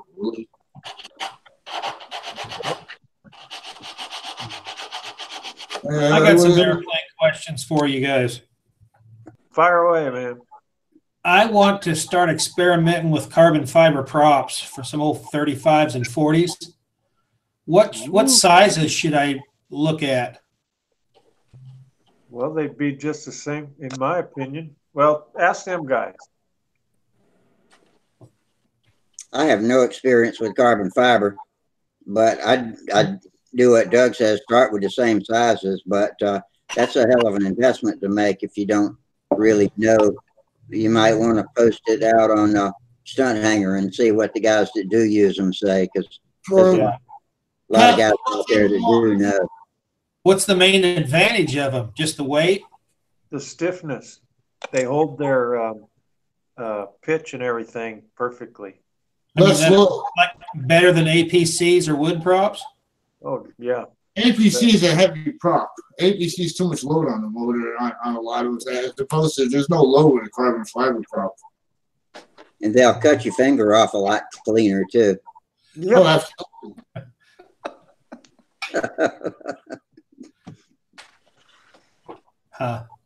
Oh, what type of motors are you trying to put those on? Oh, I was just going to do some experimenting with some 40s, OSs, and Foxes, and 35s, and stuff like that. I guess from 9.6s on up to 12.4s and see, you know, what you can do with them. As far as 2-blade or 3-blade, that's all I know is 2-blade. I know if you change from a 2-blade to a 3-blade, you shorten it by an inch and then raise the pitch by an inch is general rule of thumb. So if you got a 2-blade and the plane's too close to the ground, then you can get more prop clearance by putting a half-inch by a inch shorter 3-blade on it, and you just change the prop to accommodate. Okay. I think if you knew which propeller worked good on your engine, that you could make a mold of it and produce your carbon fiber ones from. Except that the weight's going to be different, so everything changes. Yeah, but you'd have a propeller that performs the way you want it to, and that way you wouldn't have to try to build a mold from scratch, you know, and keep the pitch and everything correct. Well, years ago, I was experimenting with those Bali props, and then life changed, and I had to get out of the hobby for quite a while. You talking about like an OSFP 40? Yeah, that or some of those old Foxes I got. If you're using an OSFP 40, put a APC 10.5, 4.5. What was that? If you're running an OSFP 40, put a 10.5, 4.5 on it. That's what I use on my FP 40. On an FP4, use a 10.5, 4.5 APC. You'll get your best run out of that type of motor with it. It needs to wind itself down. It needs to run faster and have a load down in order for it to settle in. Well, these engines have all been retuned and retimed by Lou Woolard, so they're revving about 10,000 on a dead hard 4-cycle, and I run 11 5s on them. Woods or APCs, and they seem to do okay. In the ballpark. Wood props, if I'm going to a wood prop, I like those floor props. One of these ones you can get on a wood prop, and closest to the old original Revos. Yeah. I don't run anything but APCs. They're the ugliest props ever, but they run well for me. So that's the important part. Yeah. I wish I had more for you on the carbon. I bought some props from RSM and Brodex. I'm still experimenting with wood props. Seems like you acquire a lot of them. You know, one prop I never liked that was a wood prop. I never liked that BYO. It just never worked for me. I never had much luck with those. I had an 11.3 BYO or B whatever it was, and I was tightening the prop nut on it, you know, holding the blade and turning the 4-way on it, and freaking prop goes, it broke right in my hand, and you know it wasn't even that tight yet. Like, what a drag! Glad it didn't fail. So what, you were holding the blade with one hand and tightening the wrench with the other hand, and it broke off in your hand? Yep. Slicker than the door, and it wasn't that tight yet. That doesn't instill much confidence in that prop. Well, it was a 11-inch diameter, but it was only a 3-inch pitch, so there wasn't a lot of meat at the hub. Yeah. That's where it broke, was just next to the hub. So Still I bet if it was a 4-inch pitch, if it had a little more material right there at the hub, and it wouldn't have broken. My guess. So I never did get to fly that 11.3 propeller. That's the thing. Oh well. Oh well.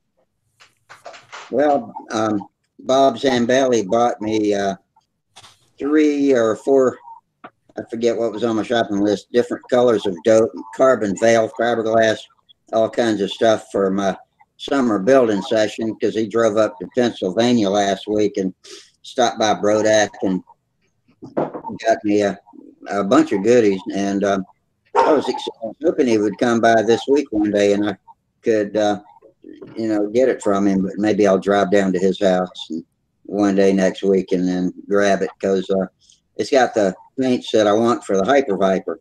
So I'm going to see if I can fix up some of the blues and come up with something similar to the original Hyper Viper colors. I bought black. I got a couple of shades of blues. I got some red. And do you need a picture of the original Hyper Viper? Or no, I've got a picture. Okay, because they're purple, gold, and black checkers. It's kind of your color of purple, isn't it? Yeah, I'm not going to have any gold. I might go with some silver or chrome, because I'm buying some chrome paint for the Cardinal. Oh. But it's not going to be. Not going to be dope though. So it'll be lacquer. So I don't know if I can mix that in where I'm putting dope or not. I know that the lacquer is compatible with the clear dope, so it's probably okay. But I know mixing things is always a do it at your own risk type of show.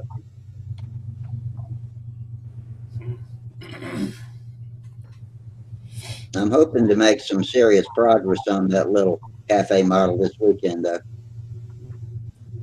I can probably put 3 or 4 hours in out there each day. It's only so you can stay out there on that concrete floor. You gotta pull an all-nighter. That's the way they get stuff done. Yeah, no, like I said, it's only so long I can stay on that concrete floor, and I'd rather do it when the sun's beating on the building and keeping it warm inside. That's if I'm on, well, I'm not going to be using any epoxy, but I don't know. I'm ready for it to start looking like an airplane, but I want to get all the parts matched up right first. I'm almost there. It's just the engine compartment I got to be real careful about, and that's what I'm going to be spending my time mostly on. Is that Cardinal? No, Cardinals wait until I finish the half A Hyper Viper. That's what I'm working on right now. kind Is it of building my way back profile up with the Cardinal because I got to get somebody to help me change the glass on the table before I build a Cardinal wing. So that's sort of why it's backburnered. Plus, this little Hyper Viper is an easy kit to get me back in the mode of building because I've been on a 2-year layoff now, and so I'm using that as a therapeutic relearning, getting the hang of building again. I built that Aries. I built it on a piece of glass, and that's kind of the only way to do that. Those I-beams. Yeah. For me, anyway. I got a glass shower door that I'm going to replace the glass on my table. Now is just a piece of odd-shaped glass from a TV tabletop, big television tabletop. And it's not rectangular, and so I take the handles off this shower door and put it up there.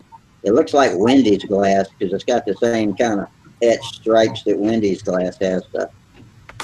Maybe my planes will come out as nice as Wendy's now.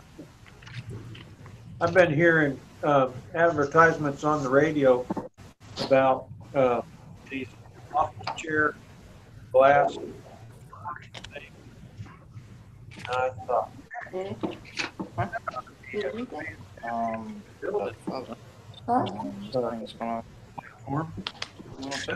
No shirt. but I haven't looked into it. It's probably too expensive. What do you want to do? You want to get some dinner? Yeah, that would be a neat What way place to is go. gonna be open this late? Oh, we got a girl. Huh? Oh, no, I'm saying Who's a girl? Girls are good. There's a girl in there a minute ago. I think that was Chris's. You're about to be on. Everybody say hi to Amanda. Hi. Hey, Amanda. Amanda. Nice to see you. Like. She Welcome. said something the other day. She messed up real bad, guys.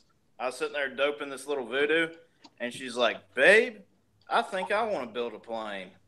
Oh, cool. So I got we're gonna do a little flying clown kit together next. Okay. Be careful. Maybe she just likes the smell of the paint. Probably so. She's from Illinois, so. So whatever it takes to get more people involved, man. Dope and lacquer thinner. Yes, I'm going to step away from the camera. I'll leave it up, but I think within about another 5 minutes, I'm going to test run this little motor on the Voodoo. Oh, cool. Super. I'm gonna go. Yeah. I'm gonna go hit the little jigsaw here real quick. I'll be right back.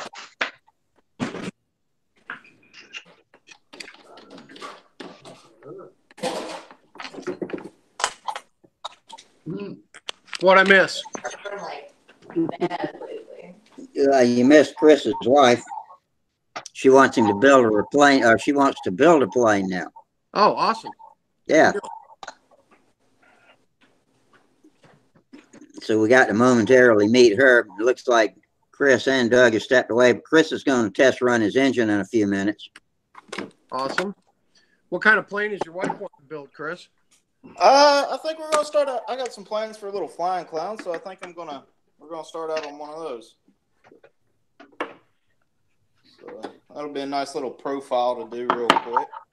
Is that like 15 sized? Yeah. It's a little 15. That little clown racer, that 15. Yeah. So I got the plans for it in a wing rib jig, so we'll do that. And I might go electric with it, or I might order. I've kind of been itching to order a Brodak motor lately because I've never messed with one. What do y'all think about the Brodak 15s? 15 IC motor? Yeah, from Brodak. I've got one. I'll make you a deal on it. I bet you clean out the garage, huh? It's actually it's pretty much brand new. Hang on a second. The only Brodex ones I've seen is about in the field, and the guy can never get him to run right. That's Really? not saying a lot. I think the Mark II 049 is the only one I've seen. But the Fox 15. Right, you're talking about the Fox 15s. The Brodak 15. I don't want another Fox 15. They can have that crap. No, those are, you just try to throw them as far as you can. Yeah, and then exactly. And then see if you can throw it farther than that the next time. I I'd wouldn't blow mind my finding an rotator. old OS 15 or something to go on it. But Yeah, they do that at the Northern I'd blow Freedom. my rotator cuff if I tried to throw an engine. Yeah. Injured from chucking an engine, huh? Yeah. They do that at the Northwest Regionals. They have a contest and they have an event and everybody brings a Fox 15 and they have the Fox 15 hurl. Who can throw it the farthest? That's a California thing, isn't it? Yeah. Yeah, my stepdad did one when he was out But there. they're not worth anything more than that. I'd rather put it on an airplane and fly it. That's where they're worth something. And I have a Fox 15 also, brand new in the box. It'll stay that way. It's not worth taking out of the box.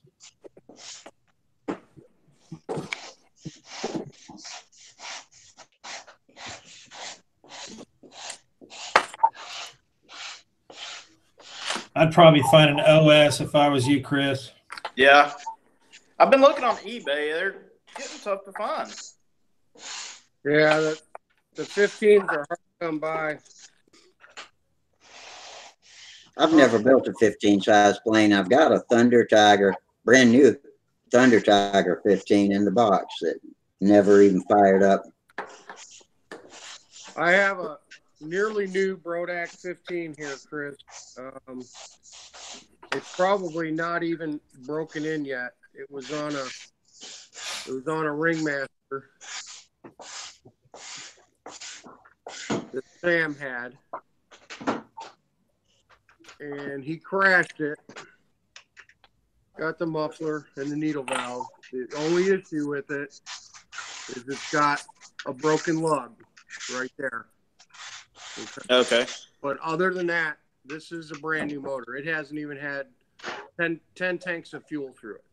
Yeah. And, I pulled it off the airplane. The airplane was destroyed. I don't know if you can see in the piston there that well, but I mean, there's no caster in there. There's nothing. Yeah, it looks clean. You can look at that. It is. It was a brand new motor when we put it on the Ringmaster.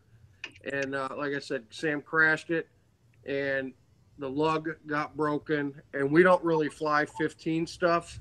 Yeah. It was an oddball motor for us anyway. The only 15 thing that we have in the whole shop, we have another Ringmaster Junior that's got an LA 15 on it. And we're going to keep that one just because Sam and I built that one together. But that's the only other 15 motor I own is the LA and this Brodak.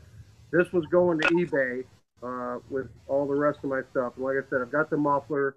The lugs aren't broken there. I've got the needle. It's fine. Other than that broken lug, it's pretty pristine. It's a good motor. Okay. I don't know what they go for new. Does anybody know what they go for new? I no think they're idea. like 70. They're in the $89, I think. Are they Was up it to 89? 89?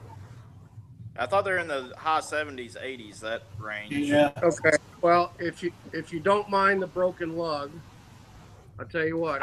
I'd send this to you for $45 shipped, if that helps your wife for a motor for her airplane. Is there enough to get just a washer on top of that lug, Mike? Yeah. I mean, take a good look. Let me see if I can get it somewhere. Oh, hold it. Yeah, right there. Okay, yeah. I think I'd use an aluminum bar, actually. Yeah. I mean, like 3/4 of it is there, and actually the piece is in the bag because I didn't know that it was broken until I took the motor off the airplane. So that little corner is actually still in the bag. I don't know what, but I mean, yeah, you can definitely. You're gonna wash it right over that.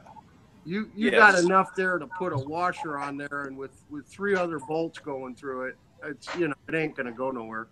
No. Okay.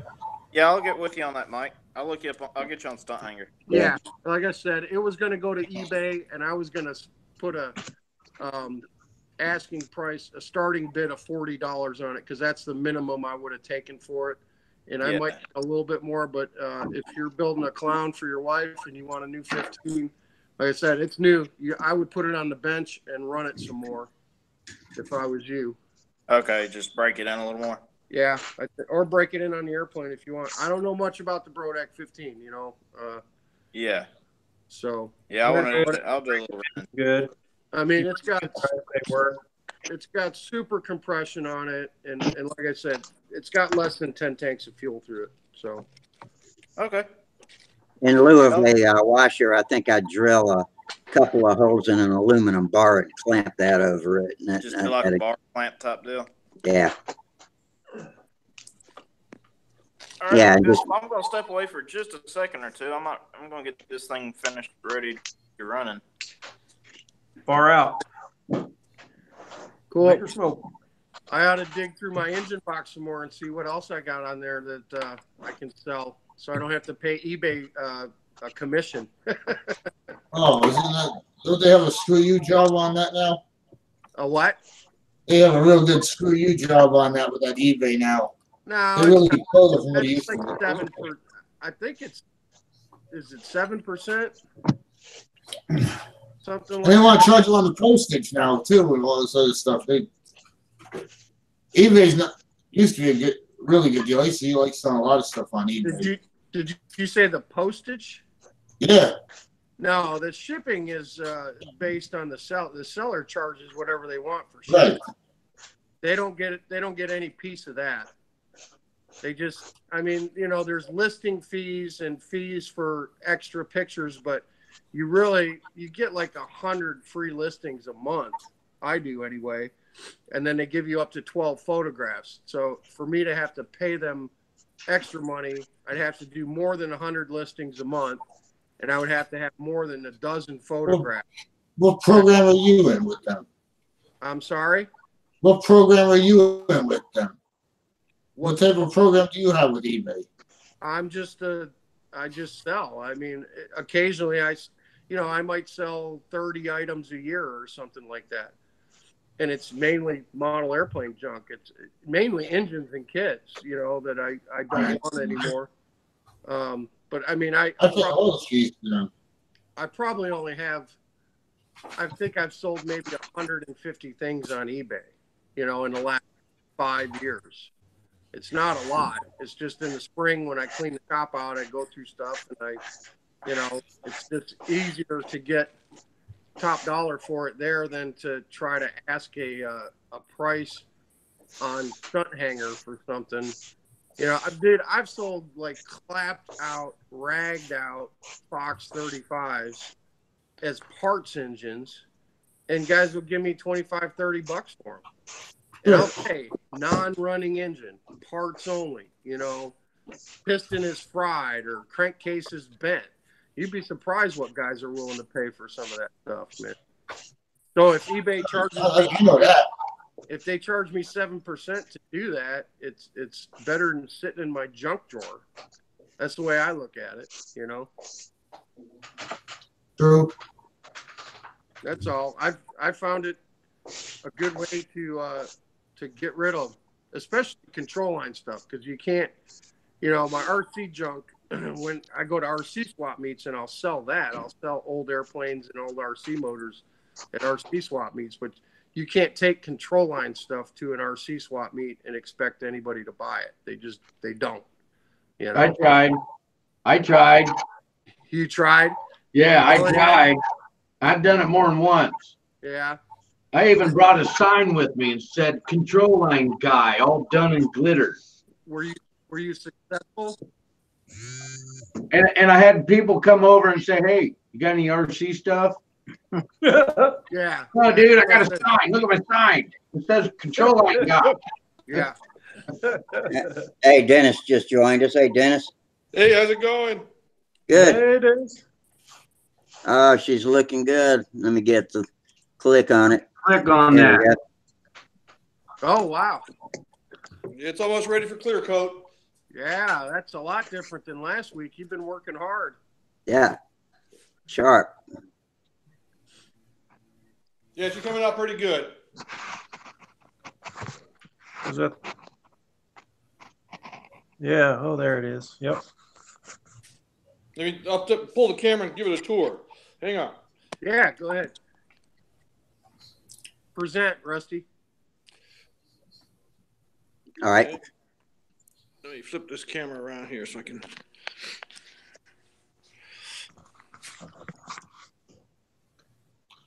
Here we go. Should be presenting now. Yep, got it.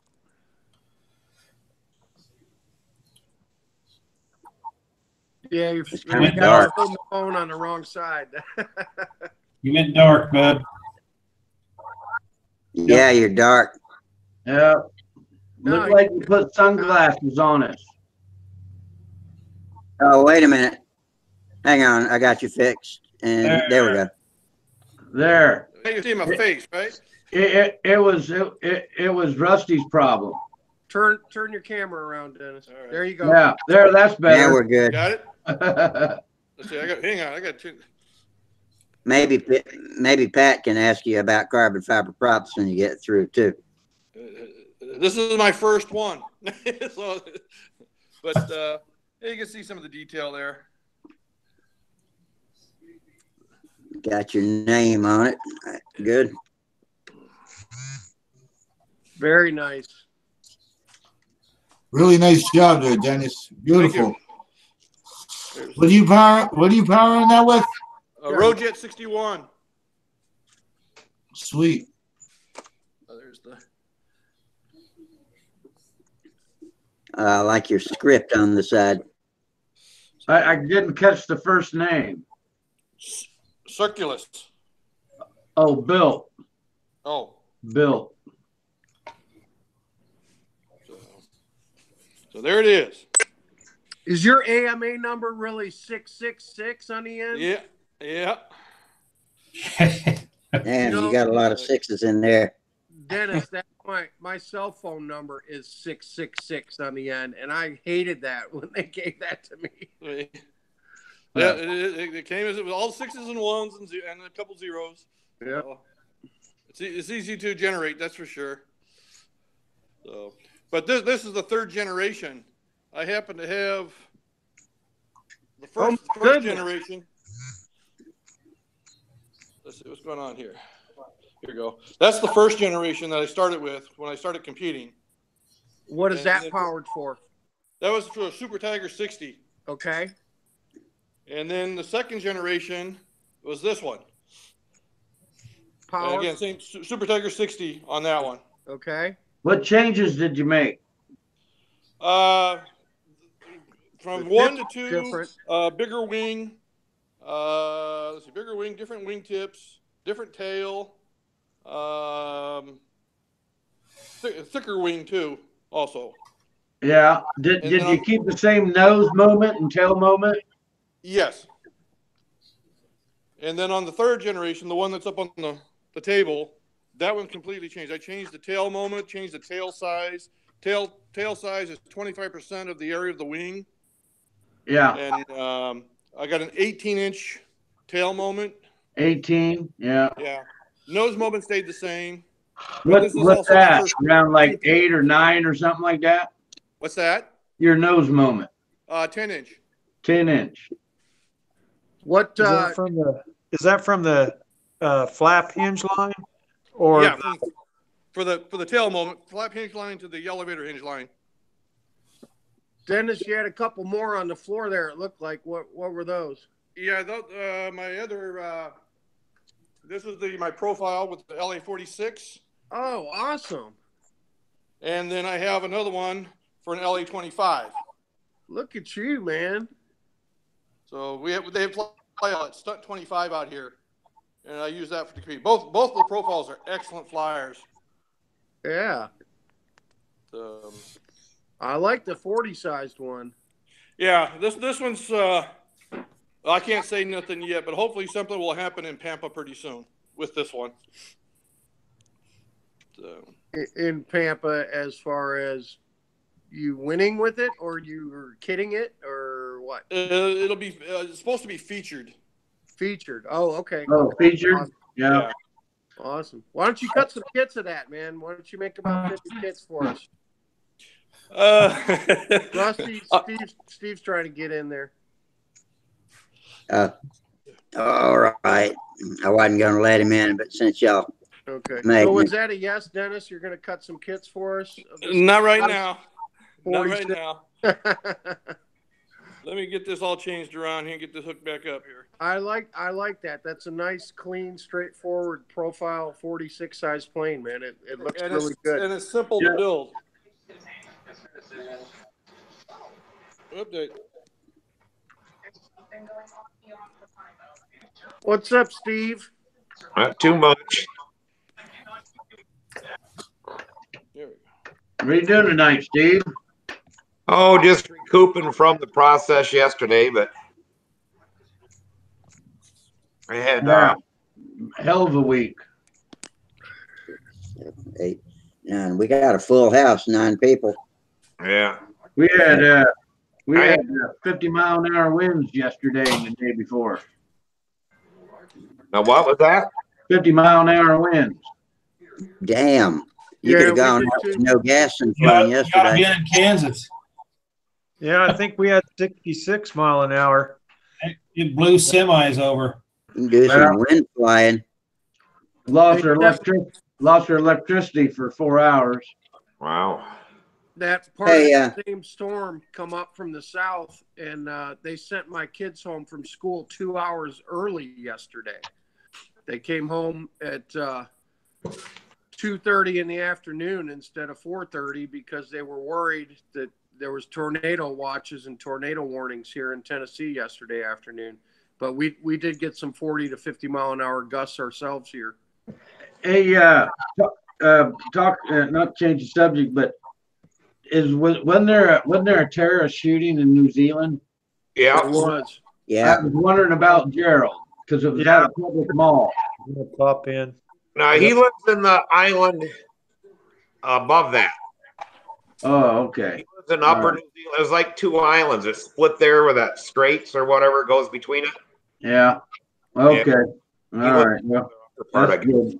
And I don't know what Gerald's religious affiliation is, but the shooting was at a mosque. Yeah, I'm pretty sure he's not. I don't think Gerald is Muslim. Muslim, so I don't want to speak to that. But I'm pretty sure that he lives on the other island. It was in the. He's not Muslim. I don't think so. No. Not with that kind of hair. No, but still, I mean, something like that happens local. It's like that shooting up there. That guy got mad at I guess his work up there in Aurora. God, man! As soon as I saw that on TV, the first thing I did was text Chris Red, "Hey, you okay?" Yeah, that wasn't too far from his business. No, that was a quarter mile down his street. Yeah, because he said he couldn't. He said there was only one way out and one way in, so he could get to his house. He had to go all the way around because they had everything blocked off. yeah, when they had it on the news, the reporters, I got Samantha out and I'm like, look, I said, Chris's place is just a block down the road from where the cameras were set up at. Wow. Dennis, what's it weigh? Right now it's at 65 ounces. Hey, Steve McBride, are you McBride 001 posting on the YouTube, or is that Ruben? On the YouTube, that'll be Ruben. Oh, okay. Yeah, what is Ruben that? posted about using JB Well to fix that Fox. I mean that 15, whatever that was, that Brodak 15. Yeah, that'll be Ruben. That'll be my father. Posting about that. He's right about that. Definitely do that. You can definitely do that. Using JB Weld. Just glue the little broken half of the ring back on. You can JB Weld it and actually make it and put the half of that ring on. I guess it would help the washer seat. I've done it already. I drilled them open on the sides and then put the JB Weld and made a plate there and put the JB Weld into it. It works great. What I've done in the past is take an old blind nut that's been stripped out and file off the little ears that hang down and stick it into the hole from the top and JB Weld it down, and it works perfect. Yeah, that's probably a good idea. I didn't even think of that. What is that? Oh, for? well, the price of the engine's going up now if it's going to be that easy of a fix. Dennis, how many square inches is that? Let's see, 692. Okay, sweet. That's a big airplane. Is it all cleared and everything too, Dennis? No, I still got clear coat to go. I've cleared the trim and the decals, but I got to give it a nice one shot. And then I want a urethane, use a 2-part urethane on the nose. What? Oh, Dennis, there's what part of that is decals on there? All this is decals. This here, the logo, the number, the name, all that's decals. Okay, but the red and the black stripe is paint? Yeah, red and the black are painted. Okay. What type of fine line paint do you or trim paint tape do you use? I found a new stuff. It's from TCP Global, I think it is.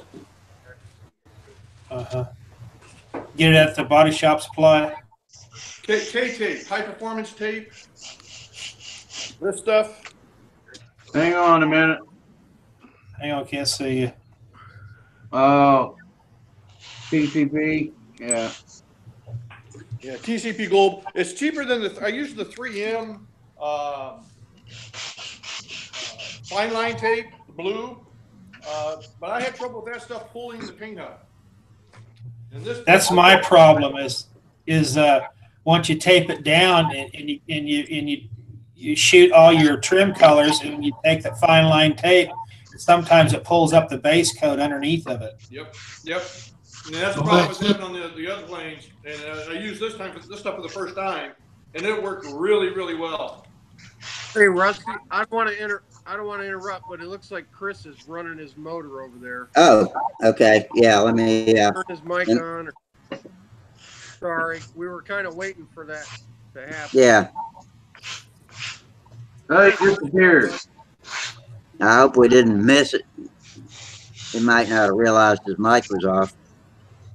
I got him presented to everyone now, so we got his chair and his light. Oh well, I'll bring him back if he. Okay, I'm sorry, I didn't mean to interrupt. That's okay. I missed that too. He's kind of hidden behind my camera.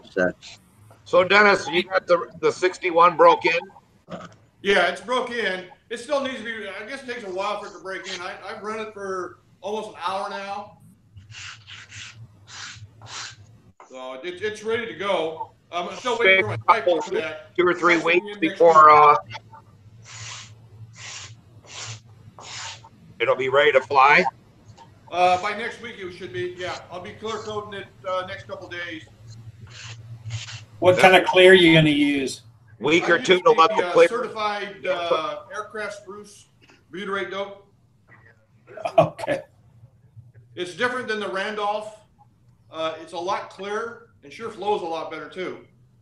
And it hardens up a lot quicker. In fact, I can show you the difference between the two just in a can or in the bottle. What it looks like.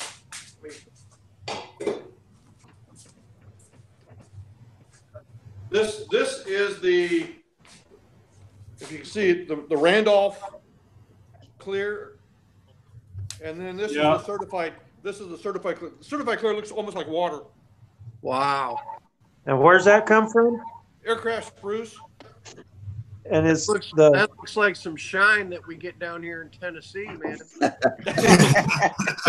Mike, I'll save this for you when you come out to California. You can have a drink. Goodness, Papa, you got to sneeze in. Hey, I want to ask y'all. I got some clear in a jar like that that's been mixed up for about 2 years now. It's probably about 50-50 thinner. And say what? Add more thinner. Use it. Add more. Yeah, I figured as much. But otherwise, there's probably no reason to believe it's not okay, right? Right. Should be good. What do you use? What do you use for thinner on your dope? I use Brodac thinner. Butyrate thinner. Yeah. If it's still malleable and liquid. Just add Yeah, thin. it looks good. It's just a little yellower than I remembered, but It's no good if it's all hard. Oh, okay. Yeah. All right. You use Randolph thinner. Yeah. Yeah. Randolph thinner. How much Yeah. is that a gallon? hey, Chris, did you already run your engine? Yeah, I just did a 1 minute run on it. Let's do I a didn't. little- I didn't realize you were doing it, so I didn't have you highlighted. But Yeah. You did it got run? it? Yeah, your mic was muted, so I didn't hear you going. So I was trying to do it, and if anything blew up, I didn't want to, publicize it too much. okay. You got another battery? Yep, I'm about to pop one in it right now. All right, yeah. Let's Okay. see. I want to see how much thrust do you think it has from the last run? It had a pretty hard pull, and I got the RPM turned down on it. I'm about to turn the RPM up a little bit. That's what I'm doing right now. So, yeah, I had the RPM turned down to the lowest setting on the potentiometer. What kind of pitch you got on that prop? 8.6. That ought to pull pretty good. Do you generally use a higher pitch with electric engines? Yeah, it's the ones I was using on this setup last time I was running it in that little park flyer. So. Hey, Dennis, Yeah. have you ever had your dope go brown on you? Not brown, no. I got a half a gallon that turned brown. But Is yes, it rust from the can? no, there's no rust in the can. It just went a brown color. No. Yeah, I got haven't had that happen. Dope that was green and brown. one time, and it was brown, but it turned out to be the can had rusted. It got up in the lid area, and yeah, it was bad. So they refunded it for me. It was fine. I was using it and everything. Then all of a sudden, I open it up and it's like it's brown, and I'm like, well, I ain't gonna use that, I guess. Man, what's wrong with my stupid phone here? Present Chris to everyone so that we can all see his engine run. And I just had a question answered. We can fit 10 people in here, including me. That's the first time we've ever had 10. 3, 4, 5, 6, 7, 8, 9, 10. Yeah. No, we've had 11 in here before. I don't think so. I think so. We counted them one night. All right, go. Y'all are ready. There we go. All right, here we go. Present. Turn the RPM up a little bit, so we'll see what it does. Hang on. Okay, there's its arm.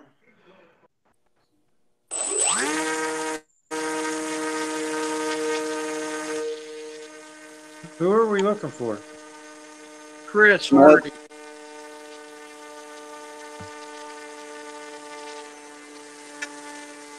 Well, I can't. My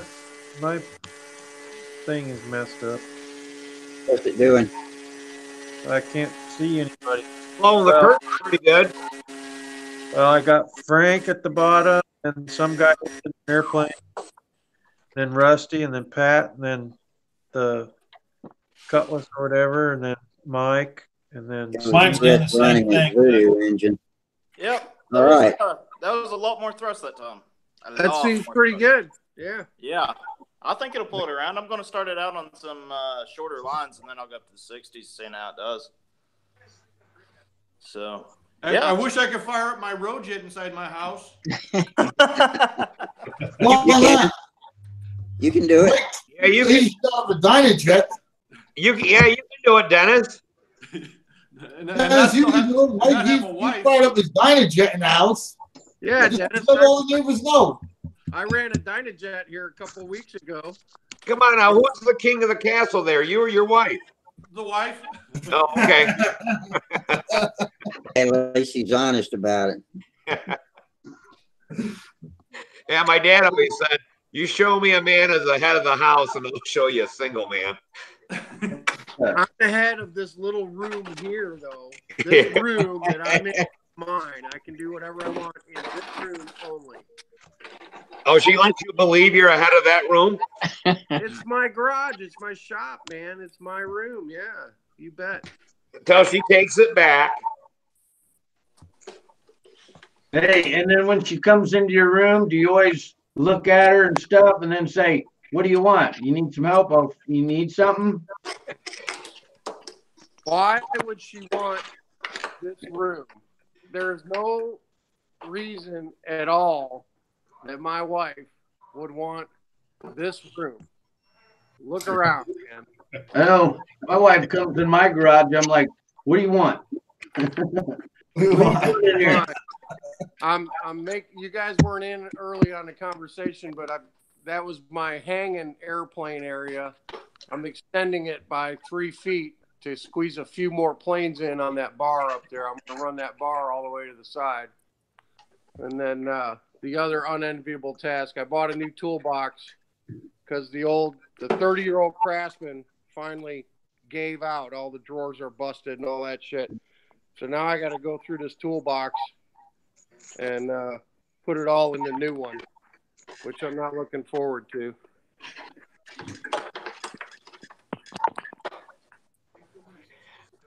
I know I'll find stuff in there I haven't touched in 20 years. Now, if you took the toolbox back to Craftsman, isn't it warranted for life? No, just tools, not toolboxes. Oh, okay. No, I thought it had the Craftsman name on it. I'm not going to Like complain. Snap-on is. I think I had about $300 in that toolbox 30 years ago. So I definitely got my money's worth out of it. I'm not complaining. And then even to replace it with one, it's the same width, but a little higher and 4 more drawers. I only got 400 in the new one. So it's going to give me a little more space. You know, it's not top of the line Craftsman stuff or Snap-on, anything like that. I'm not rolling it around and taking it to work. It's not going anywhere or anything like that. It just, stays here in the shop. But. Dennis, you going to VSC this week? No, I was supposed to, but I've developed a medical issue and I can't make it. Oh. Are you going to take the new plane into Expert this year? What's that? You going to take the new plane into Expert this year? Not yet. I just got into advance. If they're saying when. Oh. When was that? Well, last year was my first year in advance. Okay. Wow, congratulations. I played already a couple years. I didn't know that. That's cool. Hey, did you fly your new airplane? I flew it, yeah. I flew it last week. It flew great. The new airplane flew excellent. Good deal. Right off the bench, I had no problems with it. Everything worked. My motor ran right. The plane was perfectly trimmed out right and balanced well. I had a couple small trim adjustments I just made to it just to feel a little bit more comfortable with it, but started flying patterns right away with it. I gotta go get my coffee. I'll be right back. All right, Rusty. Hey, Frank, did you get a chance to try those props out yet? I haven't tried them out yet, Mike. I'm still building the plane. Yeah, what do you think of those glass props? Have you ever messed with them at all? No, I never messed with them at all. Do you know what pitch they are by any chance? My guess is they're probably around a 3 or a 4. Okay. I don't know. I'm going to give them a try. They look pretty small for that Pathfinder, but depends. I guess if I'm going to run it under bladder pressure, then it's different from what I'm used to. It is. It will be. If you're gonna run a bladder, they want a smaller diameter prop. Yeah. Because you want them to unload and spin up. So, right. And what you can do too. I'll be right back. I don't want those back. If you want to play with them and cut them down, if the engine's not spinning up and like really screaming like it should be, right, it has too much prop. So just put them on the belt sander and just take a little bit, mark them and then take a little bit off each one. I mean, sure, as much as a 1/2 inch if you need to. Wow. And you'll find there'll be a happy medium in there somewhere. Okay.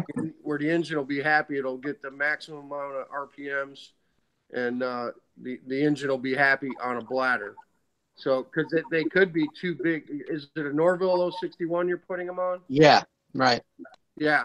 I think I sent you a 5 1/4 and maybe a 4 3/4 or maybe a 5-inch. I'm not sure.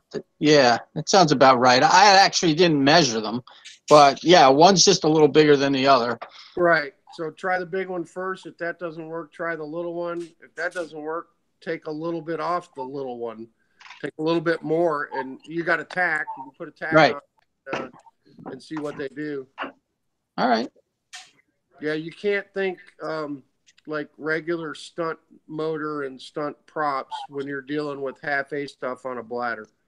They just got to go WFO with the prop that makes them the happiest. Right. Yeah, I think the real key to that whole thing is going to be a consistent engine run. Yeah. Yeah. So. Hey, Mike, question for you real quick. Yeah. Hey, what's a good weight for this Voodoo? Oh, shit, I don't know. Honestly, I don't know. I never built very many of them, to be honest with you. That's a kit of the 70s, man, and I was a 8-year-old kid back then. I mean, light is probably better than heavy for sure, but the Voodoos, they're not super great flying airplanes to begin with. They're just not as far as the stuff that we have today for flying combat.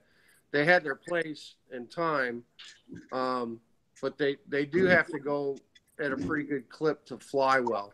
The one I showed you that my buddy Larry built for me that I had a LA-40 on, we clocked that thing at like 85 miles an hour, I think, with a 9.5 prop on it, and it flew okay. But they don't expect it to turn super tight or anything like that. They just don't.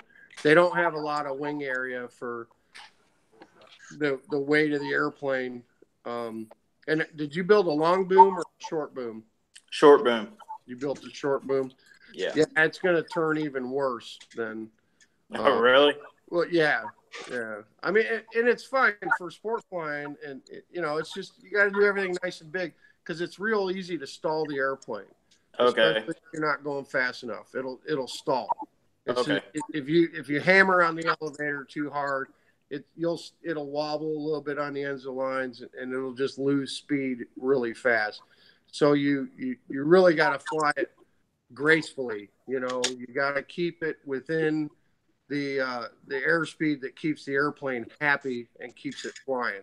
You'll know if you're hammering on it too hard. You'll know because the airplane, it'll wobble a little bit or it'll just bog right down in a turn. Okay. So you'll figure out the size of the loops and the figure eights that you need to do to keep the airplane flying nicely. Because you just start hammering on it, it just won't. It'll blah. Gotcha. They're great for nostalgia and stuff Chris, like that. you got somebody to launch for you, or you got a box stuff? I'll have somebody launch for me tomorrow. I usually have a stooge. I built a stooge for all my landing gear planes, but yeah, I'll have either my girlfriend or my buddy launch for me. Have you flown combat wings before and had somebody launch for you? Yeah, I flew a Gladiator once. It was my stepbrother's. Okay. Yeah, just tell them not to push the airplane and not to launch the airplane for you. They really should just let go of it. I mean, honestly, hold.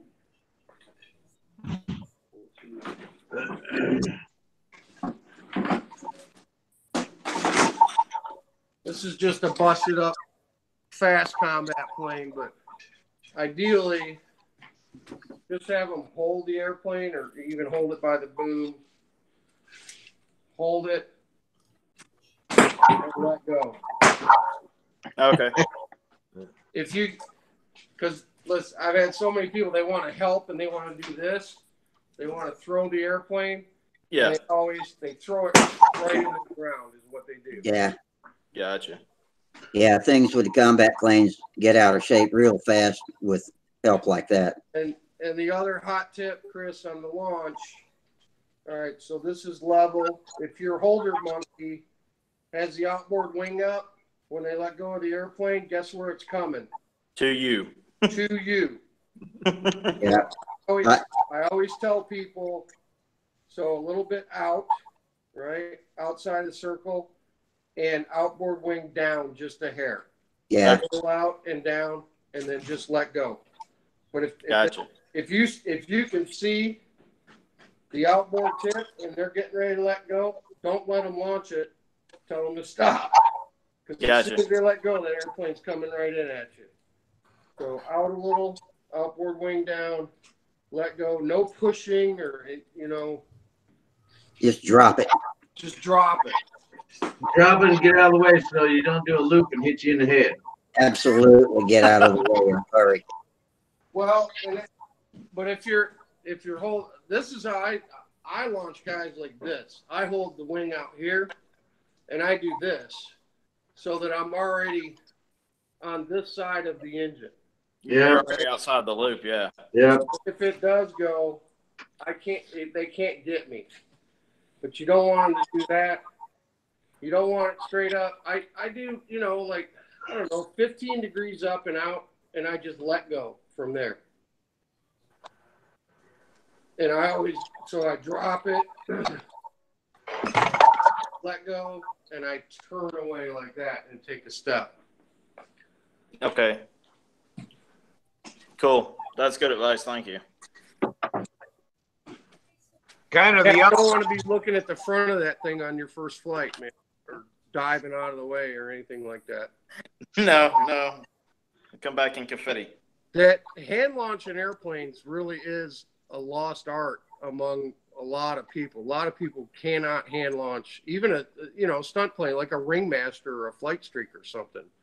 They just think they need to throw it into the air or push it and help it, and without a good launcher guy, I mean, I've lost airplanes here, even among my national guys that I fly.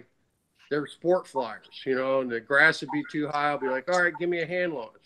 And they'd have that wing up and the airplane would turn in, or they'd try to push it too hard and they just throw it right into the dirt. They throw it right into the ground, or they throw it straight up in the air, and it's stalling and looping right off the bat. You got to be ahead of the airplane too, as the pilot.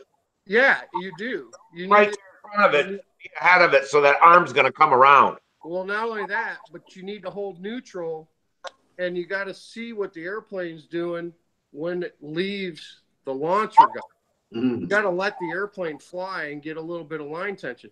There's so many guys, they'll hold full up on a plane, so if they get a hand launch, it immediately just does a Boom. They'll come around and flash the launcher. You got to hold neutral, and you got to let the airplane, it's got to go for 10 or 15 feet before if it's not pointed straight at the ground or pointed straight in the air after it leaves, there's no reason to be doing this with the handle.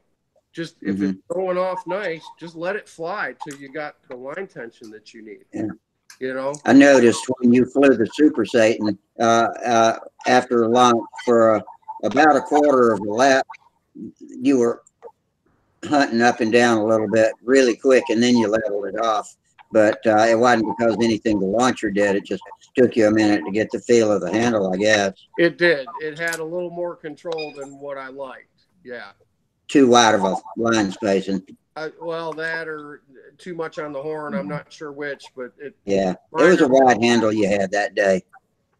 I think it was a big handle, and it was the first time flying the airplane, but it had a lot more sensitivity on the handle than what I was used to. So I was dreaming about flying that thing last night, thinking about what? Get a smaller handle. Yeah, definitely will. I've got some of those chemical can handles. Do you think those are strong enough for I think they are strong enough for a plane that size. I do, Rusty, and I'll tell you why. because I got one right here. If I can reach the damn thing.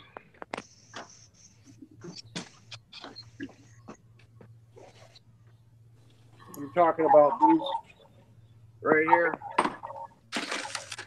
Yeah. Yeah, I got a couple. I got two of those. I think they are strong enough for that, just because, I mean, you got a big ass cable going through there. Yeah. So the That load cable's thicker than my pretty, cable. it's pretty evenly distributed, and even if anything broke, your hand is still Yeah. around the cable, you know? Yeah. I mean, we use these for half phase. We fly half phase on this, but I don't see any reason why that wouldn't work on your Satan rifle. Yeah. Hey, check this out. I just found this when I was cleaning up. Buddy, this was put up on the top shelf here like 5 years ago. Oh yeah. I got. Who's sanding? Who's sanding? That's Chris. Sanding. Friend of mine found this at a garage sale, man. And Is it brought empty? to me. Like, no, it's about 3/4 full. Oh. But I opened it up 5 years ago when he gave it to me, and it was like toothpaste in there. I've got an unopened can. I don't remember if mine's a blue or a red can. But it shakes like it's good stuff inside. Yeah. It's probably lost its nitro. Oh yeah, absolutely. I remember trying to talk my mom into buying cans of that stuff. I remember the first time I ever bought the red can, and wow, that was an eye opener. I'd always flown the blue can with my Stuka and stuff, and when I put the red can in it, man, I'd never heard anything scream so fast. Yeah, what do they call? I remember the orange and black can was the can in the 70s.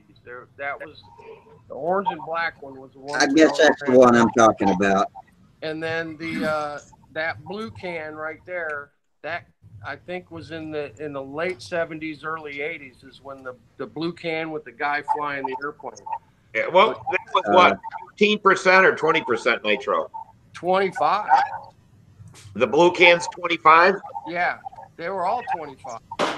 Orange and black. I thought it was 20. I've got the mixing sheets from those in my pictures somewhere. Oh, do you? Yeah. Yeah, they made a higher nitro. I can't remember what they called their higher nitro stuff.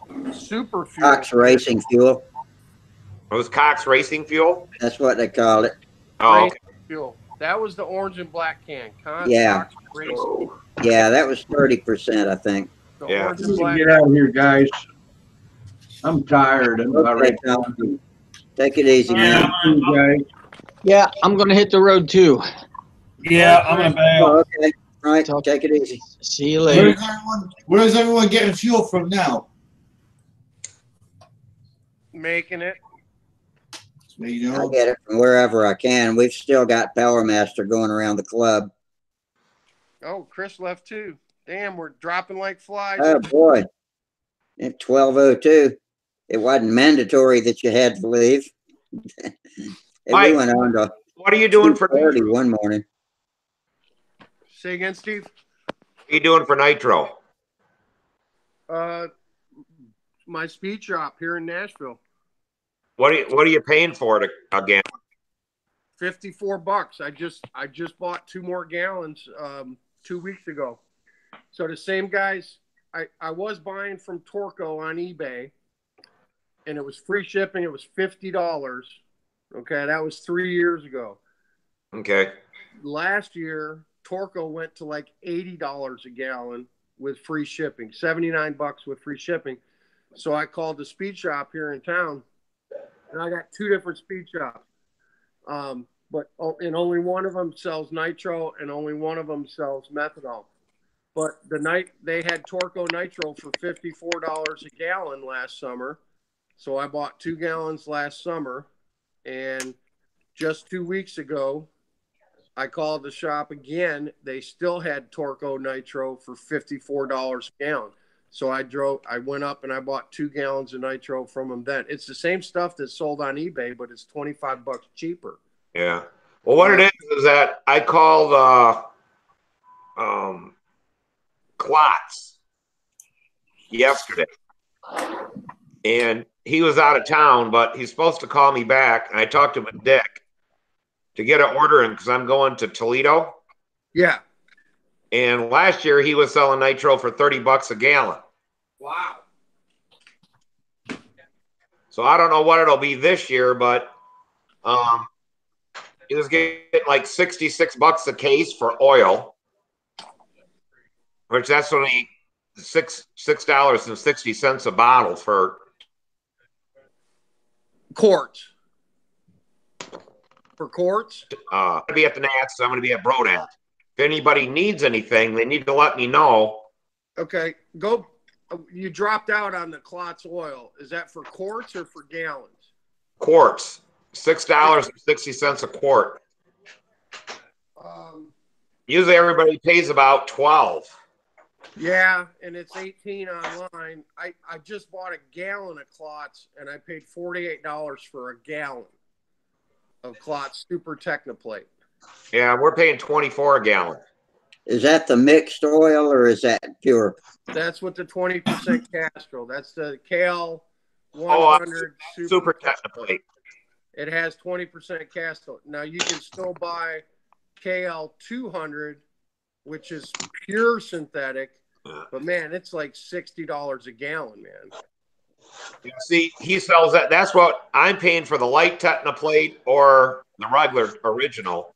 We're paying $6.6. Last year we paid $6.60 a bottle for 24 a gallon.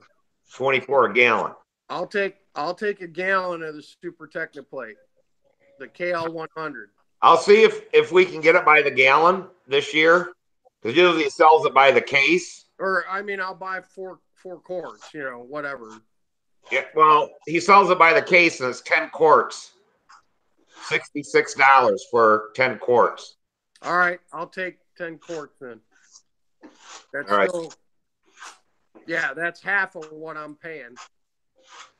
That's 2.5 gallons, right? For $66. Yeah. I'll take a case. Just put me down for a case right now, because it ain't gonna go bad. That shit can stay on the shelf for 10 years, man. And they're talking this might be the last year for Toledo, so it might be the last year for getting that kind of price on the oil and stuff. I want a case. Go ahead and give me a case. I wish I hadn't bought a gallon and paid $48 for it. But yeah, and that's the stuff, the KL 100 with 20% caster, right? Yeah, either you can get the full synthetic, you can get the light, or you can get the Super Technoplate with the oil in it, with the castor oil in it. Oh, really? All of them are the same price. Oh, well, in that case, I want the full synthetic, the KL 200. It's called Original Technoplate, right? Yep. Original Technoplate. Yep. I want a case of that. Yeah. Okay. Original Technoplate. Because that screws me up.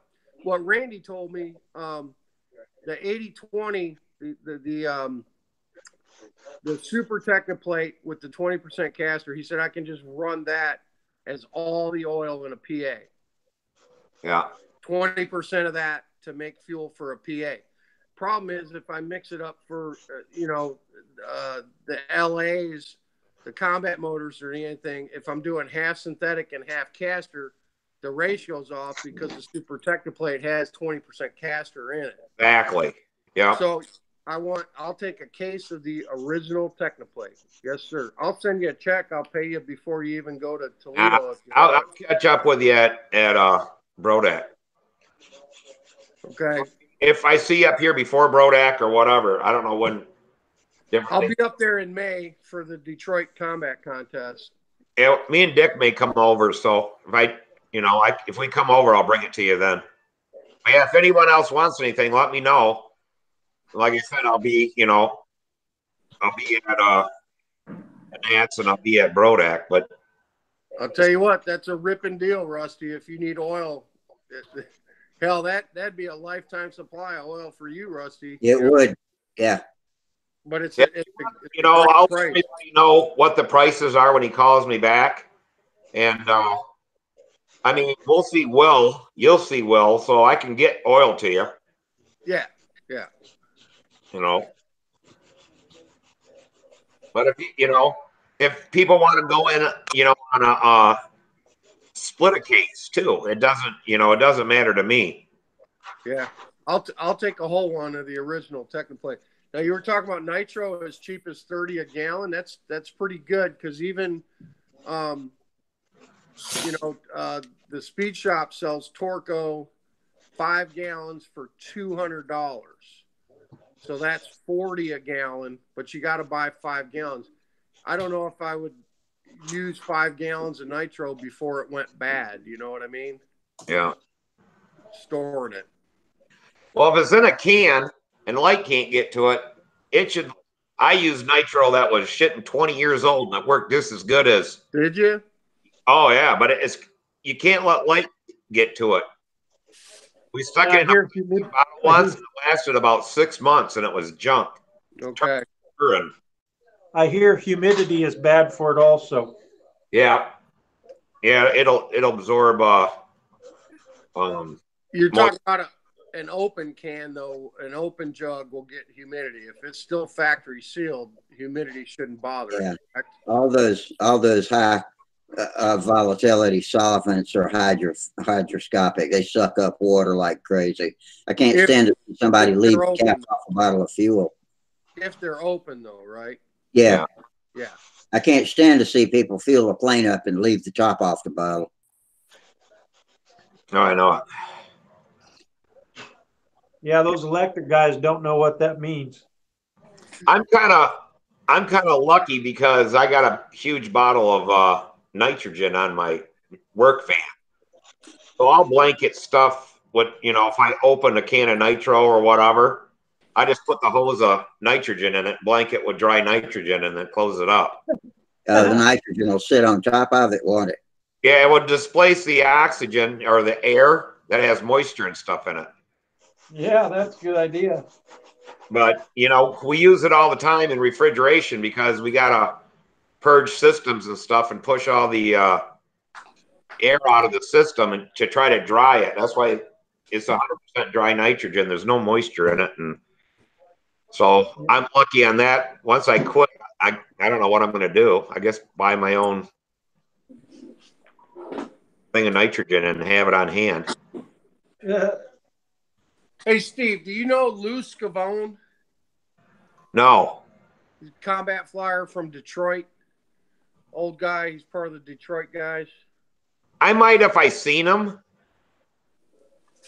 I know the real big guy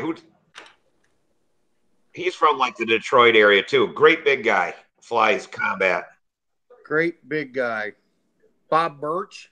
Yeah, Bob Birch. Well, he's actually from Chicago, but he goes to all the Detroit contests. Oh, okay. He's a Chicago guy. Him and Chris Gay are from the Chicago area. Oh, okay. Bob Birch. Yeah, seen him there when I was a kid and shit. I thought he was from Detroit. I was, I showed you I was redoing my bar for my hanging airplanes, and I had a bunch of stuff hanging up there. We were talking about, you don't touch stuff for a few years and you forget what you got. Yeah. I found these up there. These came from Lou Scavone. He gave these to Sam a couple years ago. These are slow combat planes. They're his design called the Gambler is what they're called. Oh, okay. These are some old slows. So they're for Nelson 36s. I thought it was interesting how he's got button bell cranks in them. Wow. And he's got it recessed into the wing. You see the cutout in the foam? Yeah. For aerodynamics? I don't know. I'm not sure. He's got, it's aero shaft, fuselage. And, of course, it was slow combat, so you had to have a rudder, right? That's the rudder. But these are very nice. I mean, look at the craftsmanship on these for combat planes. Wow. He gave me I've got 2 of them. Well, he gave Sam. See, that's what Samantha flew for, I don't know, about a year. We got a couple of them. But I think them were from, oh, shit. Another Detroit guy, maybe? No, Courthouse. Oh, from the Courthouse. Okay. And I don't know where Dick came up with them or whatever, but they looked just like that. They were slow combats, and that one flew so good. Samantha flew the crap out of it. Until, they're big airplanes, man. They're huge. They really are. They're big airplanes. But these were made for Nelson 36s with a suction tank, or like Mark 6s, Mark 7s. Oh, okay. What they were flying these with. But, well, Samantha ended up putting that one in and flew out the other one, but she really learned the full pattern, a lot of it to begin with on something like that, because it was always out there. She always had line tension. Absolutely. 100%. 100% agree. Lose your line tension and you think it's you and you don't know what you're doing. And it gave her a lot of confidence. You're absolutely right. That's how Sam learned to fly inverted and do figure eights at Brodax 2 years ago on an old slow combat plane with a Fox Mark III on it. And he's going to finish learning the rest of the stunt pattern with these airplanes with a Mach 3 or Mark III prop down. They're not going to go 100 miles an hour, but they might go 60 miles an hour.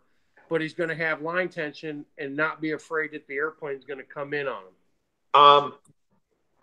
John Paris has an old time, I believe it's an old time stunt. And he has a Fox 35X. I believe it. It's might be a 3 or a 4. I'm not sure what number it is, but I know it's a Schnurley engine. And he took it, put some head shims in it, and I think he runs just a 10.6 prop on it or something. You cannot believe how good that motor does in stunt. He flies stunt. Everybody's like, "Oh my god!" It's a combat motor. Yeah, it's a combat motor. Yes, it's ball bearing, and that's what I tried to do the same thing out of one of the bypass ones.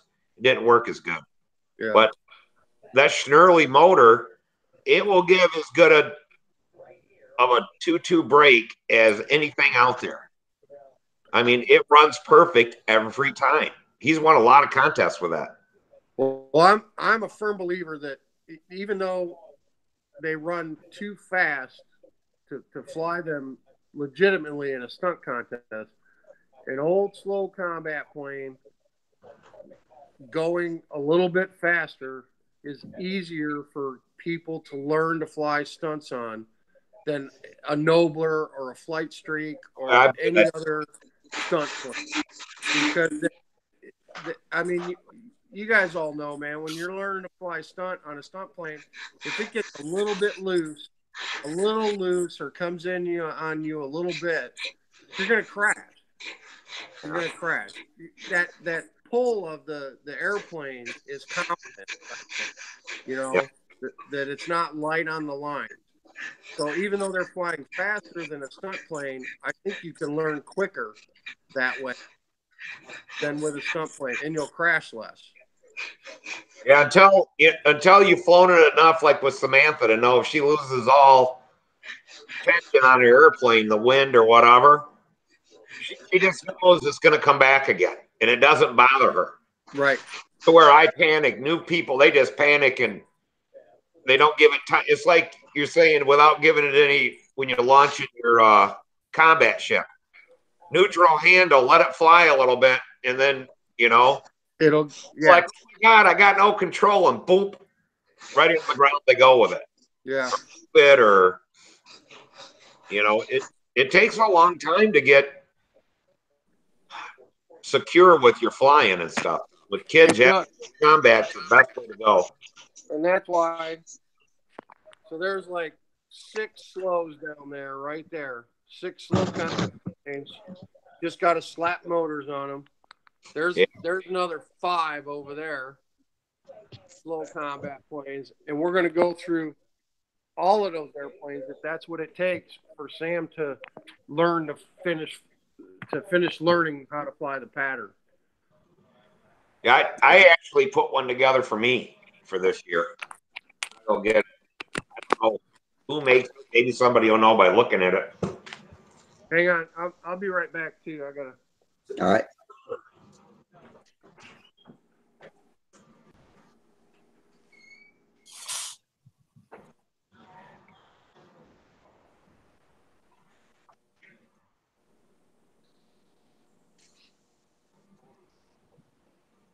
I got to get out to the field pretty soon. I'm pretty good with my legs right now. The only thing I'm worried about is my neck. It's been giving me trouble. I got bad arthritis in my neck, and don't want to paralyze myself. So we'll see how that goes. I was going to let everyone know too, on this Circulus 46, the profile, on my, I have a YouTube channel that I have a flight demonstration. It was flown by Brett Buck. It was training flight, or testing flight. And if you want to check it out, you can. It's the channel name is Dennis SN 2009. And there's the video also, a photo video of Circulus 60, the construction photos of that one, as well as the Gladiator 35.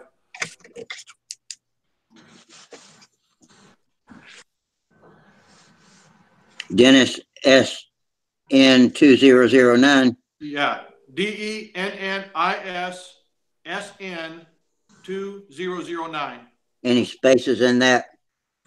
No, all one word. Okay. Yeah, I'll look for that. Always like to check out people's YouTube channels.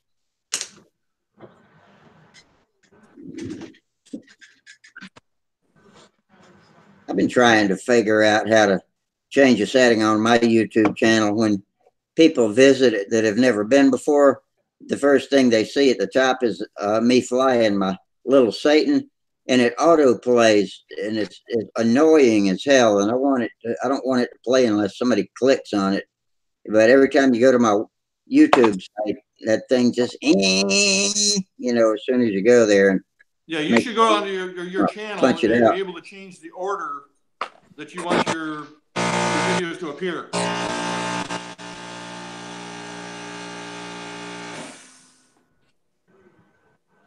Sorry, yeah, guys.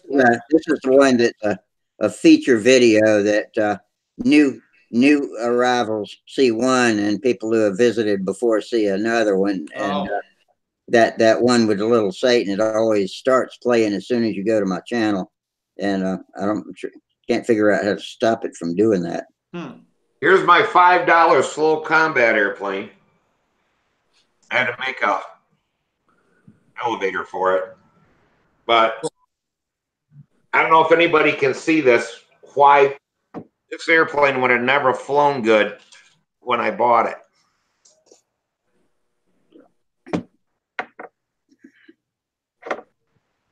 They put the lead outs on the wrong wing.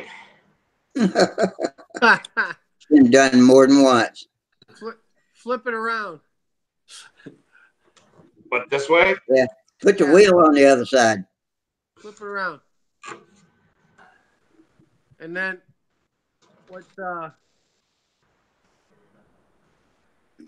shit, dude. That looks like a prowler, man. Does it? Where did you get that? At a swap meet for $5. Let me see the tail. The boom. Tail, because the engine and the tanker are on the wrong side too. I mean, that's just that's a clusterfuck. Yeah. I think what you got there, Steve, is one of these. Oh yeah, it does. It has that hole right there in it. That hole right there. In a phenolic pad. Yeah, that's a prowler, man. That's a Detroit guy. I'm trying to think of the guy's name. It's not Luce Gavone, but it's another one of the. He's an old combat guy. He doesn't fly anymore, but that's his design. It's called the Prowler, and he actually kitted those back in the '90s when slow combat was real popular. And of course, it's made for a suction tank. Yep. Made for a suction tank. Where, there, and show it's me where your sized for lead outs are at. LC-36. Whereabouts are your lead outs? Well, actually, this one has internal controls, but the front lead out is an inch back from the spar. Oh, all right. Yeah, because what's crazy with this one is that you can't see, but inside of this foam, there's a cutout for a tube. You could have made it pressure if you wanted. Oh, okay. And it goes, like I'm a. looking at the, especially this part of it. Hang on. What am I doing here? The reinforcement. Yep. And the way the crutch is, and the spar and the reinforcement here, these were built by the same guy. I promise you. These are called Prowlers, and if I'm not mistaken, he told me he made two different versions. He made some for external belt crank and some for internal belt crank. But he's a Detroit guy, and I met him there 3 or 4 years ago, and he told me I was telling him that I had got like 10 or 12 slow combat planes from Mac Henry. And he says, "Oh, I know Mac Henry. Did you get any Prowlers from him?" And I was like, "Describe it." And he said, "It's foam wing, suction tank, big carbon fiber boom, and it is a big carbon fiber boom. It's not a little one, right?" Yep. It's real thick. It's almost half inch, isn't it? I had to make my elevator. No. The boom. Wait, the boom, yeah, it's huge. The boom. It's giant, right? It's giant sized. The only other thing is kind of on this phenolic pad, it's drilled for a 3 Fox. See how the hole there for that bottom?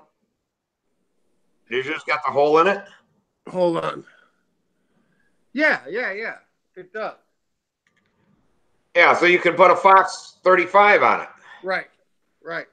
Yeah, these were absolutely, the whole thing was made by the same guy.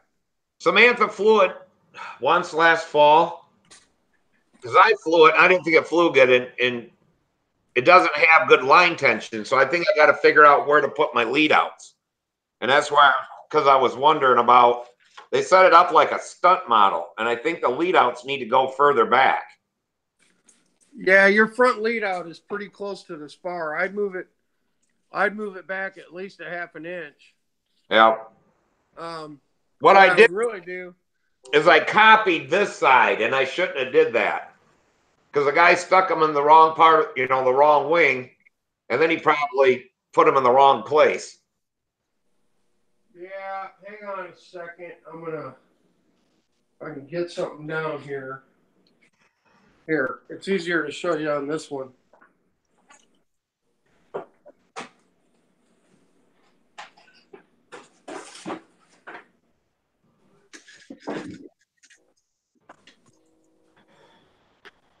Steve, get yourself, just take a piece of ply and do that. Oh, okay. Yep. And does that have caps on the end or not? No, it's just rounded. Okay, but do it and just butt it right up against the spar, but put it in like an inch.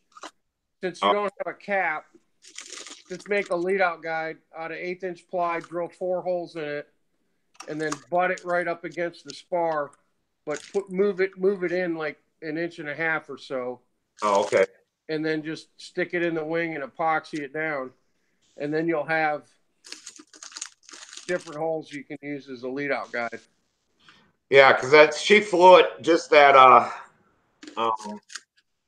one time. But yeah, there was a hole drilled in it, so I stuck an axle on it.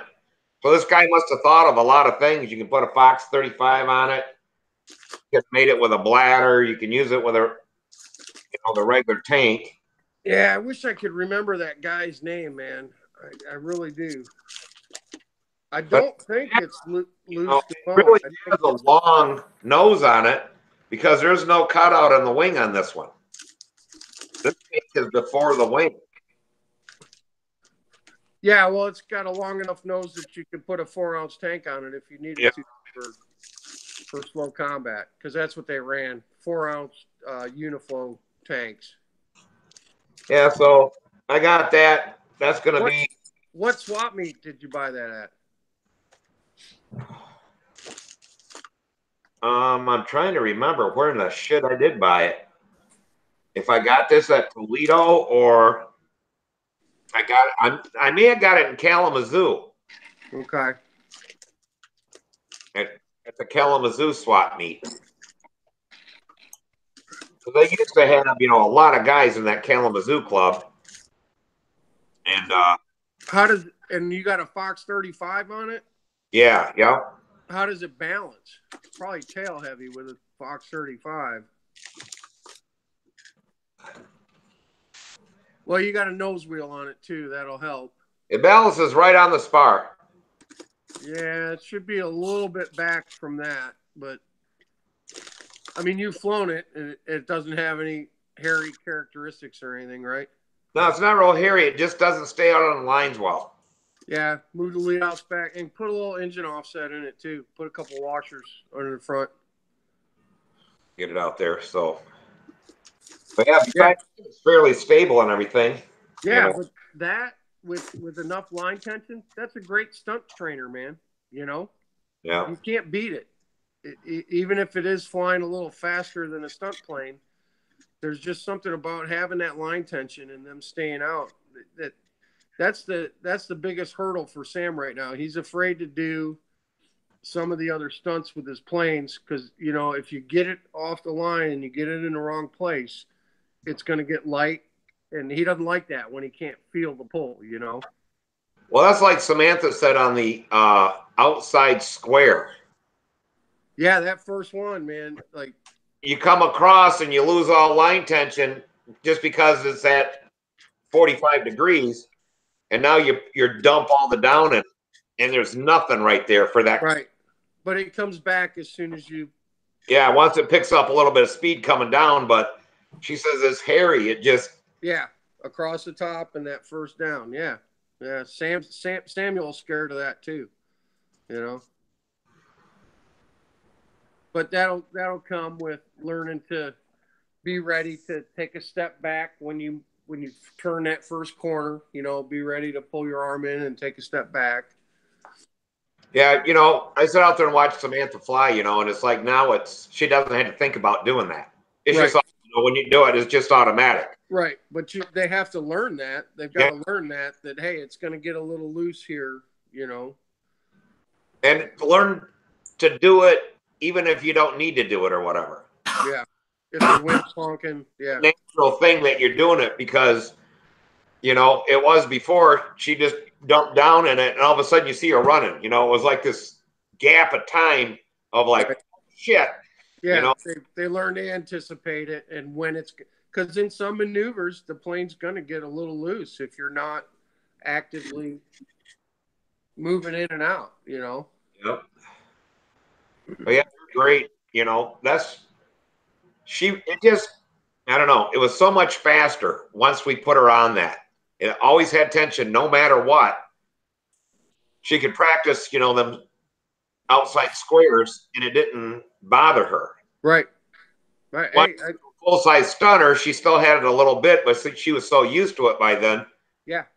I'm a firm believer in that, man, that a little faster. Yeah. And you know what? That's not going to hurt them either because it's going to make their reflexes and their instincts even that much better if they're flying faster lap times. Well, you're not looking for perfect maneuvers either. No, yeah, you're just looking for them to know how to shape. Yeah. make the shape. And who cares how big it is at that level, you know? Then the bottoms come in, and that gave her a lot of, doing that too on the bottoms. She started moving her bottoms down with that because she knew it was going to turn at the bottom. It wasn't going to do, this kind of a turn and go thump and hit the ground. Yep. So. All right, guys, I got to go. We'll talk to you later. Okay, Dennis. Thanks for coming in. Can't wait to see it all polished out. It'll be a while. Don't hold your breath.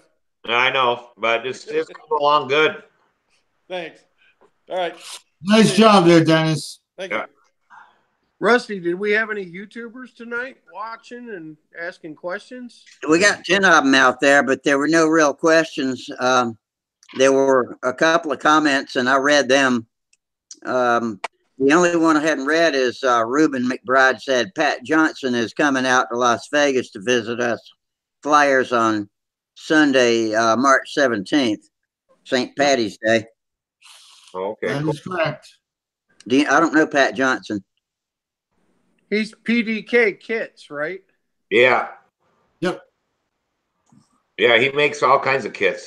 The only other one, Pat Ruben also posted the part about the JB Weld on the Brodak 15, and that's about it. We had some guys watching, but nobody really had a whole lot to throw in. Is Ruben your dad? Yeah, Ruben's my dad. So he's watching. Yeah, he just friended me on Facebook here recently. Yeah. See this Shark 35 that's on the wall here? That's a Pat Johnson design.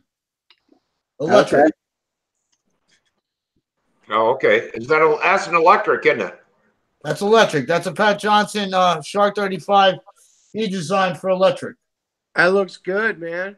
Yeah. Yeah, Pat can really do the CAD stuff. I always get confused of Pat Johnson and Pat and who's King? Pat King? Yeah, I think Pat Kennedy is Pat's Place on YouTube.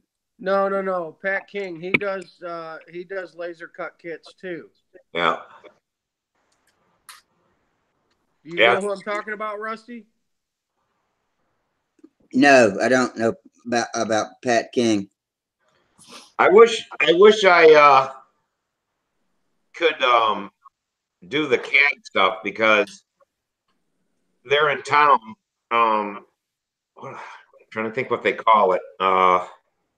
It's a place that's like a club. You can go in there and they got all kinds of tools. They bought a brand new laser for cutting wood. Oh, it's like a hobby club. Yeah, makers they call it, something makers. Yeah, they got one. They got one here in Nashville, and my buddy's in one in Phoenix. And they got 3D printers, laser cutters. Right. They got all kinds of crazy shit, and you just pay a monthly fee or you join, and you get to go in and they teach you how to use this stuff, and then you can go in and get machine time. Yeah. Yeah. Yeah. The time I was there looking at it all, there was a kid there from college, and he was printing out a quadcopter. And that was one of his things he had to do for college, for his engineering degree. And to get enough time on a printer or whatever, he went there. And they were working with him and letting him print it out because at school, I guess they only have it's limited time you got on a 3D printer. Yeah. So he goes. Ruben, Steve, now I'm confusing myself here. Pat Johnson, he makes plans, right? Or does he make kits as well? He makes kits. He does make kits. But there's also a guy named Pat King that makes laser cut kits, correct? You're right. Okay. Yes. One is PDK because he's in the vendor section. That's Pat King, PDK. He does laser cut half A's and bigger stuff than that too. But Pat Johnson is also a kit maker. That is correct. One of them does like the super ringmaster and And he also made the Ringmaster 645. Yeah, was that Pat King or Pat Johnson? Johnson. Oh, Johnson. Okay. Yeah, Pat King does a lot of twins. Also. He's got like twin flight streaks and twin ringmasters and. See, and I can't remember which one did Samantha's airplane for the World Championships. Drew the CAD for the fuselage, because all that was all laser cut out of RSM. RSM cut it all, but one of them guys did all this the CAD work for the fuse. Mm. So we had a lot of help on that. Everybody kicking in. Man, I sure hope the USA can. Oh, we lost Steve. Yeah. I sure hope the U.S. can hold a world championship in 2022. That would be nice. Wish we could have it at Triple Tree. I wish they would. I wish what Mark was talking about. That'd be Samantha's last year to be able to fly the World Championships. He's coming back. Here comes Steve. She's still going to be in it at 2022? She won't be 21 until after it. Oh, damn, man. Come on. Give some of these other kids a chance. She's going in 2020, ain't she? I don't know if she is or not. Man. But it's just to have it, or it wouldn't cost so much damn money to go. Well, no, that's what I'm saying for Sam, man, because he won't go in 2020. He would be 12, but in 2022 he'll be 14, and that would give him 2024 16, 2026 18, 2028. That would give him some more shots, but she ain't gonna be flying control line when she's 21 years old, man. Is she?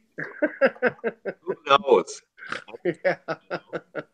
Because I can't send Samuel to a team trials if Samantha's there. There's no way, Tell you what, by the time Sam's 14 years old. Yeah, he might give her a run, maybe. Yeah. Derek Barry won it at 16. The Chinese kid won it at 14. But hell, he won the world's or the European thing over there at 14. So yeah, once they hit 13, man, they can really fly. There's something about that 12 going when they become a teenager, something really clicks in their eyes to their hand coordination. That's like basketball, football. You see these kids playing pee-wee football, and all of a sudden, bang, they got a quarterback that can just throw a ball and just hit these kids any place. It's like something clicks in their brain. And all that hand-eye coordination comes in or something. That's the same thing with shooting. We get Seems like the sport slows down for them. They're able to see what's happening just from what's in front of their eyes to seeing through their peripheral and taking in all that information and putting it together. The brains are developing. He wanted to shoot, and we'd go there and we'd work with him and get him shooting. All of a sudden, that one year, he turned 13 years old, and he started out shooting about 80% is all he could hit on targets. End of the year, he was shooting like 98%. He was kicking all of our asses, and it was just like a light bulb turned on, and he couldn't miss a target. Who is this? Until that day, it was just crazy. He was good, but something wasn't there, and then just bang, within a couple months, he went from mediocre to super good, winning everything. Who are we talking? Is this your son? No, this was a kid from the other side of the state that we'd work with, Oh, okay. You're talking about shooting traps, right?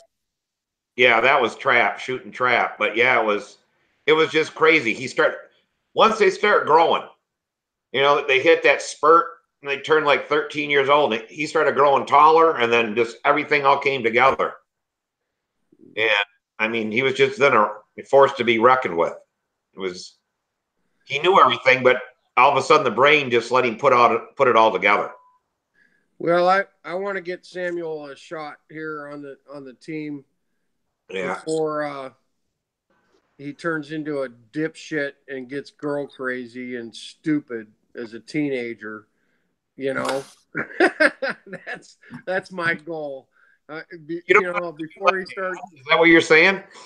Before he starts driving and gets girl crazy and he's got all that testosterone pumping through his body, and he gives up on airplanes because he's chasing tail. I only got him for a few more years. You know, Steve. I know. Your girl's off to college now, man.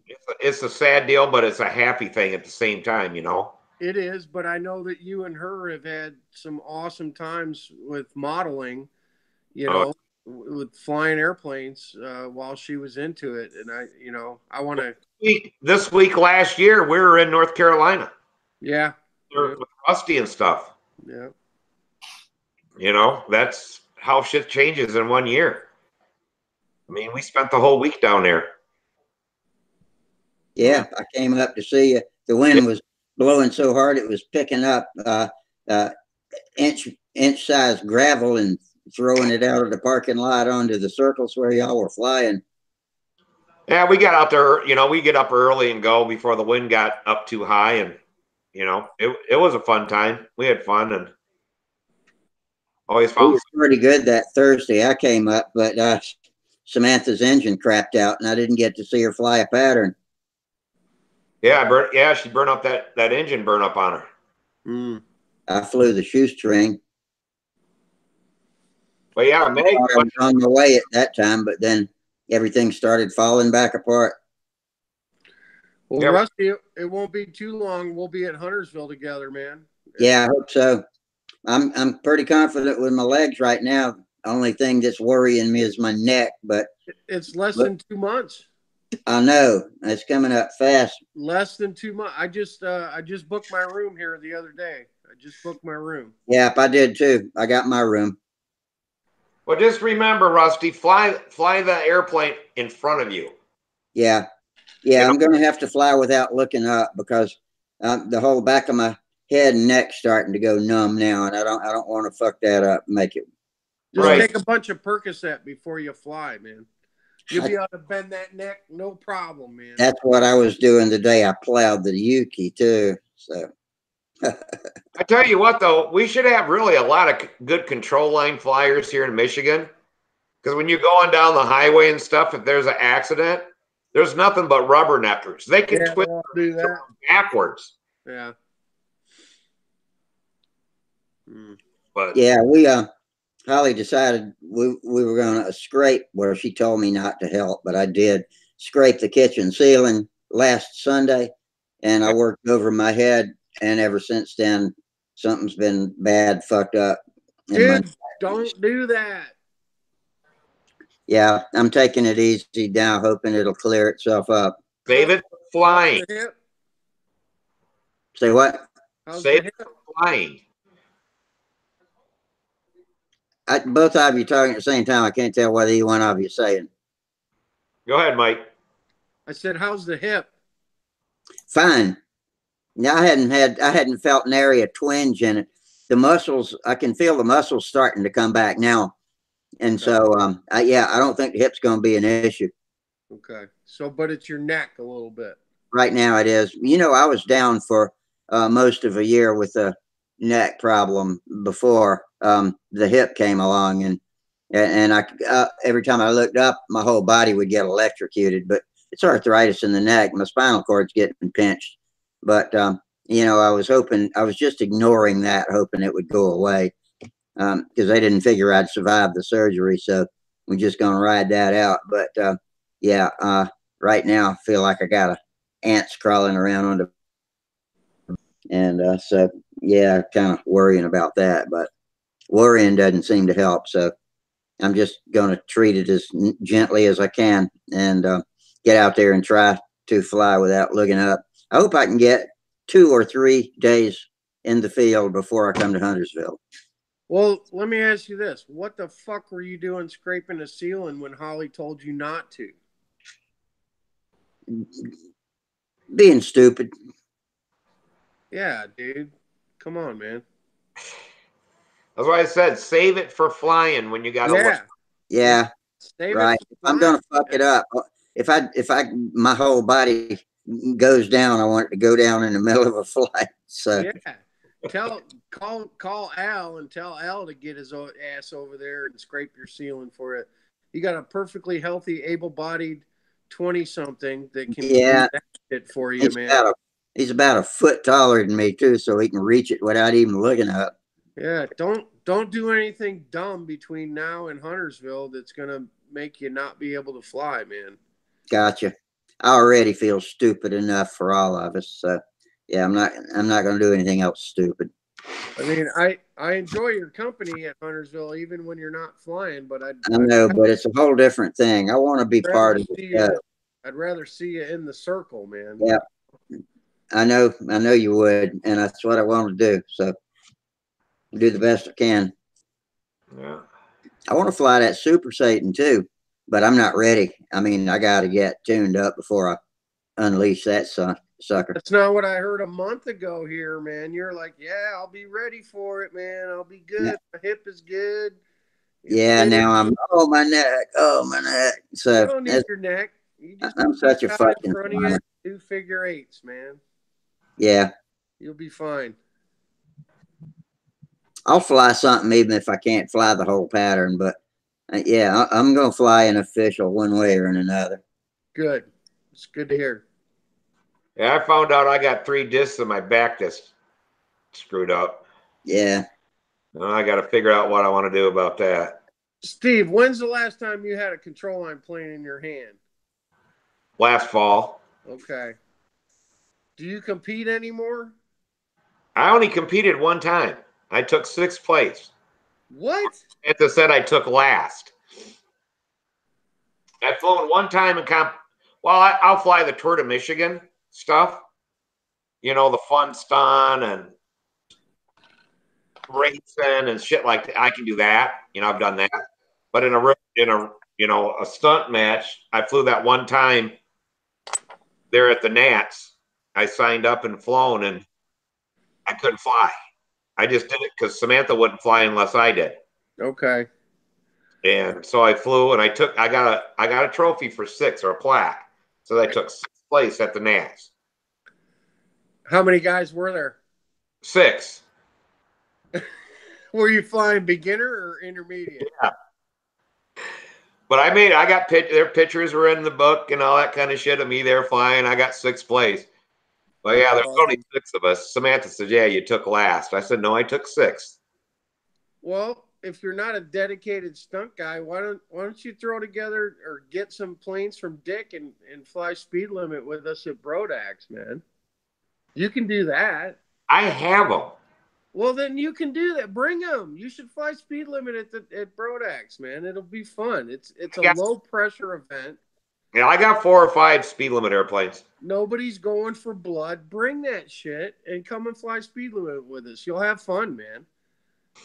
Yeah, you'll have a good time. I take it back. I got 2nd place at Brodac in that where they fly the 25s and 35s. Foxburg. Foxburg, yeah, I got a Brodac deal, and that I was the pit guy. I won expert Foxburg 2 years ago. Oh, okay, cool. You know that story. I've told it 100 times, man. Yeah. My first and only time ever racing, I piloted Paul Smith's airplane because he needed a pilot. And I'd never flown racing. I've never flown 3 up.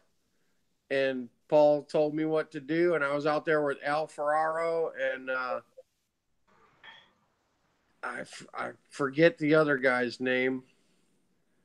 Oh shit, he's a Philly guy, but I piloted Paul Smith's airplane in expert Foxburg, and we won. Okay, I was the pit guy because I was pitting for Samantha, and him both. Or somehow in there, but I ended up pitting for him and in the finals and stuff, and got I got a Brodac plaque. But what was funny there at Brodac was the first year Samantha did it, she was She must have been 12. I think it was the second year we went to Brodak. And so she's out there doing the Foxburg. And the guy she had to fly with is 6'6", that really tall guy. That's the guy that flew with me and Al Ferraro. What is his name? I can't remember. Samantha might know. But Samantha's like 4'8", and he's 6'6". And she was faster. And she kept saying over or something. And he ducked down. And you see Samantha's arm just above his head. That's with her on her tiptoes and him squatting down. She was going. And they got pictures of them too, 2 foot difference, and they're flying Foxburg against each other. Yeah, the other guy I was flying with Al was a really tall guy. Yeah, I can't. He's a super nice guy, but yeah, he dropped down so Samantha could pass him. But when he passed Samantha, he never had to say nothing. He just put his arm right over top of her head, you know. Right. But yeah, we had a lot of fun doing that, the Clown and the Foxburg. Yeah. Oh, I'll tell you what, it wore me out, man. I'd never, and of course it was 98 degrees that day, and they didn't tell me it was going to be like a 20-minute race, you know, because I think it was a 200 lap race maybe or something. Well, that was like Gary Lutz. We talked him into flying somebody's plane, and didn't make the final for the last two. And thank God, I'd probably have a heart attack and die out there if I had to do another one. Yeah. We finished in like 16 and a half minutes or something like that. And the other two guys were at 17 minutes, 17 and a half. I was lapping them guys every 7 laps. I was passing. Every 7 laps, I was gaining a lap on them. Because Paul had a fast airplane and it was good. And he was pitting. But I knew nothing about. He's like, you know, when the engine quits, you got to get outside the circle, bring the plane to me so I can fit it. And I didn't know how to pass. And you're all crammed in there, and you're supposed to not pass till you're right behind the guy's head. And it was fucking crazy, man. Well, it was fun, though, wasn't it? It was fun, but I retired after that. My first and only expert Foxburg racing, I announced my retirement when they gave me my trophy. I said that was my first and last race. Too much work, man. I thought I was going to have a fucking heart attack out there, man. I guess they're going to try to go for broke here again this year for Tour de Michigan. They're going to do five events. So I hope that people show up and advertise that shit, though, because nobody knows anything about the Tour de Michigan because there's nothing on Stunthangar about it ever. Yeah. If you advertised it and told me when it was going to be, it could coincide with when I take the kids to see my mother. Because, you know, my mom's still in Westland over there, Steve. Oh, I didn't know that. Yeah, my mom lives in Westland. My 82-year-old mother's in Westland, and I take Sam and Emma every year up there for a week to see my mother, in addition to going to the Detroit combat contest. Oh, okay. I've never seen that. What's that, Steve? I'm gonna head out. I'll see you guys later. Okay, take it easy, man. Thank you. All right. Hey, I'm glad your new plane's working out for you, man. Yeah, it's working out sweet. I was really happy about that. I was worried I would have to go through. I've never had a plane right off the bench that everything worked out right off the bench. Yeah, that's pretty amazing. Well, good. I had no complications and issues. Good luck with it. I hope you win some contests with it, man. Yeah, well, I'm gonna see how it goes. I'm gonna take it out again this weekend. I'm looking forward because the weather's supposed to be really nice this weekend, and we're gonna fly it this weekend and then see how well I can do it out at VSC. That's cool. Hey, by the way, my ex-wife has that tattoo on the back of her neck, man. What's that? The infinity sign? Your infinity tattoo. My ex-wife has that tattoo right on the back of her neck. All right. Well, thanks a lot, guys. I'll see you later. I'll let you know on Monday. All right. Good night, Steve. Good luck. Tucson. Thank you. Yep. All right. Bye-bye. When does the VSC start? I thought it started this weekend. Next weekend? I think so, according to him. Yeah, right. Oh, because I seen on Stunthangar people were leaving for VSC last Monday, so I thought it was this weekend. Oh, I don't know. They must go there for a couple weeks or a week and a half or something. No, certainly not. That's in Tucson, right? Yeah, Monday on Stunthangar, somebody was leaving and headed there, and then another guy said he was leaving Friday morning. I can look. You're gonna lose my video here for a second, but I can look. Hey, Gary Sinclair wanted to know what kind of racing that was y'all were talking about a minute ago. Is it rat racing? Yeah. No, not rat. Well, it's not true rat. They call it. There's clown racing. That's with 15s. That's with 15s. There's Foxbird racing, which is with Fox 35s. Or 25s. And then there's a sportsman class and an expert class. But it's 3 up. It's it's like rat racing. It's 3 up. It's 3 up. It's just not near as fast, or it's true rat. Why do they call it rat? Is it big block Nelsons or something? No, I don't think it was ever big block Nelsons. No. I just think of a rat motor when I think big block, so I thought maybe that was it. Well, at one time they're fairly good size, but they get going faster and faster, and what the hell now they run what 15s? Or what? Because they're so fast. I mean, at the World Championships on that control line racing, there, what we call like rat racing, they're running diesels, and you can't believe how fast the things go. It's just crazy. I mean, they catching them at like 80 miles an hour. When that engine quits, they just reach out there and wham, catch that thing in midair. You got to especially build those planes to be able to be intercepted without breaking the wings off, I guess. Oh yeah, they're all carbon fiber wings, and it's just nuts. That pit job looks like as much pressure as the piloting job. That is the big. I mean, the pit guy can lose that race just as fast as anybody. Okay, hey guys, VSC is March 19th through the 23rd. So the 17th is Monday, right? It's St. Patrick's Day. St. Patrick's Day is Monday. No, Sunday.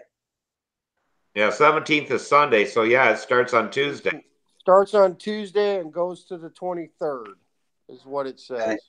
Yeah, 23rd Saturday. That's VSC. Oh, okay, that's cool. Watmore's birthday. Yeah, Steve does have a chance to fly his airplane this weekend and then go to VSC.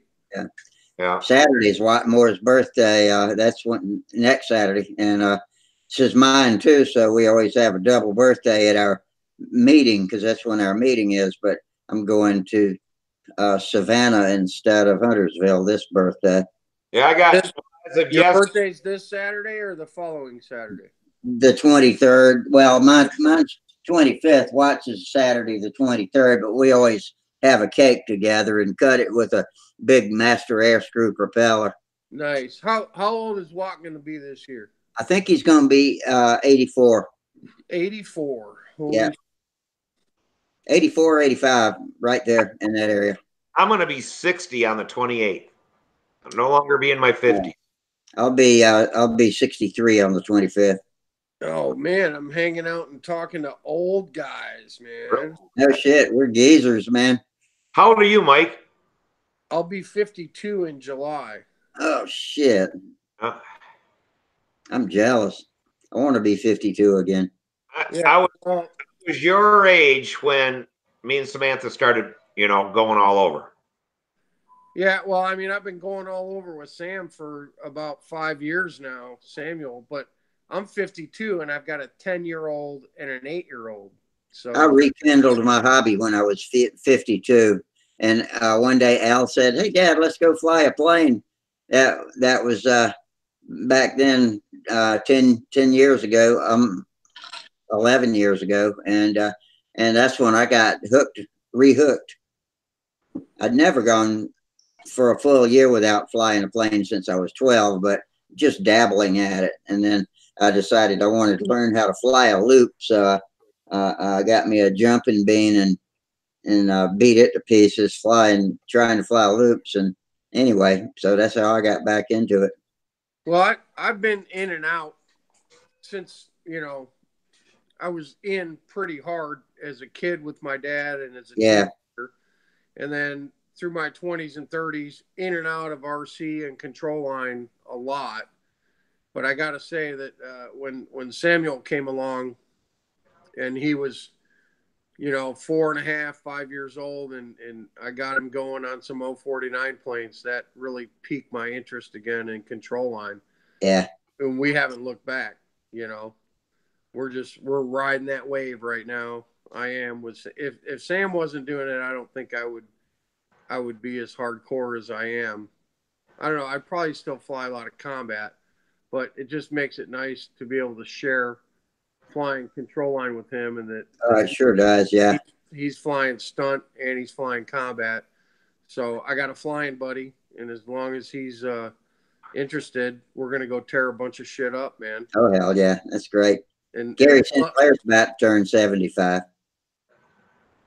And hey, Gary, did you hear me talking to Sparky about the calendar?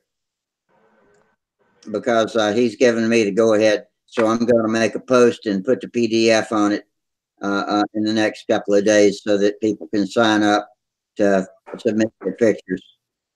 Okay. Gary's over on YouTube, of course. And I'm going shirtless in my Speedo for the calendar. For the ladies. Right. For the ladies. You don't want to see me shirtless. They want to sell some of these calendars. You got a ring in your nipples? I do. Yeah, I bet that wasn't comfortable getting it. I'd be scared I'd get it hooked on something. Dude, I got that like 25 years ago, man. Do you take it off and put it back in, or do you just leave it in all the time? I've had to take it off a couple of times when I've had MRIs and stuff like that. But yeah, but otherwise you shower with it in and everything. I put it back in. It's just something from my youth, and I just still keep it, Damn, Rusty, good eye, man. Rusty's checking out my titties. I'd seen it. I didn't say anything. The first thing that popped. Well, he always wanted me to get earrings, and I always said no, but then I changed my mind and wish I could go back and have done it. But now that I've taken anticoagulants, I can't have holes punched in me, so that'd be a bad idea. That too, I'm 52 years old. I got 3 pierced ears and 2 pierced ears here. But again, these are 30 years old. I did this shit in my 20s, man. Yeah. I wish I could have a ring, just one. My dad was from Florida. He didn't mix words on anything. And one of my brother's friends come over. This is in the late 70s. And he got his ears pierced and he had a feather hanging from it. My dad looked at him and he says, "What, now you're a effing Indian?"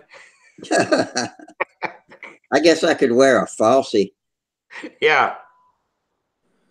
You could get a clip on, Rusty, if you had. Yeah. Now this was in the late 70s, real early 80s. I took a safety pin, the big old diaper safety pins. Yeah. And I soldered the point in the little clip part. Then I heated it red hot and took all the spring out of it. And I took my Dremel and I cut a little slot in it. And I'd stick that up on my nose and walk around with this big safety pin. People are like, but I mean, that was before piercings and shit ever come in, That was back at Johnny Rotten, I mean. Yeah, well, I mean, I had 5 ear piercings back in the early 90s before all that shit became popular. And I had 16 tattoos from my time in the Navy. And then it seemed like in the late 90s to the 2000s, early 2000s, that's when all that piercing shit became just prevalent, and the whole tattoo thing was accepted. Yeah. you know. Yeah, it's art now. Al's got some nice tattoos, and Yeah. they have special meaning. He doesn't do them without just not thinking about it. So Yeah, they all, mine don't have special meaning. Mine were all when I was in the Navy and I was drunk and I was in another city or another port. You get off the boat, you get drunk, and you go get a tattoo. That's what we yeah, did in the Navy in the 80s, you know. So that's what I have to remember from my Navy day. I can look at a tattoo and go, okay, I was in this port or this city when I got this one, yeah. you know. But my kids, man, they better not ever get a freaking tattoo. I'll beat their ass if they ever get a tattoo. Why? They I don't. mean, they do pretty clean work these days. I don't care. Yeah. They're I not marking their bodies up, man. the day she gets the Do tattoo. as I say, not as I do. That's You're what right. I'm telling them. And that piercing shit, like my daughter has her ears pierced, but there's no reason for Samuel to get any piercings. And Yeah, that face shit where they pierce their nose and their eyebrow and their lip and all that shit, I despise eyebrow and nose piercings, and that lips, and will not fly in my house. Now, tongues. I can't stand to see because yeah. people can't even talk right with a ball on their tongue. Now once they're out of the house and I've paid for college and they're 22 or 23 and living on their own, they can do whatever the fuck they want. But as long as Yeah, I'm paying the bills, they're not getting any ink and they're not getting this shit in their face. yeah, Yeah. That's why the same thing I told Samantha. She did get a belly button piercing. Why, I don't know, but it's like I don't have to look at it or whatever. But yeah, she ain't getting no damn nose shit or not when she lives here. When she's Right. out, she can do whatever she wants. Right. That's how I feel about it, you know. And I mean, who am I to talk? Because when I was on my own, you know, I went in the Navy when I was 17 and a half and I was on my own. So I got my nipple pierced and I got a bunch of fucking tattoos. But my parents weren't footing the bill for me. I was yeah. living on my own. Now, I forgot. You probably told us the other night, but was your dad still around when you went in the Navy? No, he died right before I went in. Okay. So, My dad passed before I went. He saw me graduate high school. He got me through high school. I was the last of four, and he put four of us through Catholic school as a telephone repairman for Michigan Bell. Steve, my dad worked for Michigan Bell. Good old union member. Yep. Well, he worked for Ma Bell. He wasn't that. He was about 8 years from retirement when he died. I think he was 52. But you know, he'd worked there for 30 plus years because he started when he was 20. Well, yeah. you Dad started at Ma Bell when he was 20, and I mean, was lucky that she got his pension and stuff. she did. Mom did. She got his pension and all that stuff. Yep. And they. When my dad died, you know, my mom got his pension.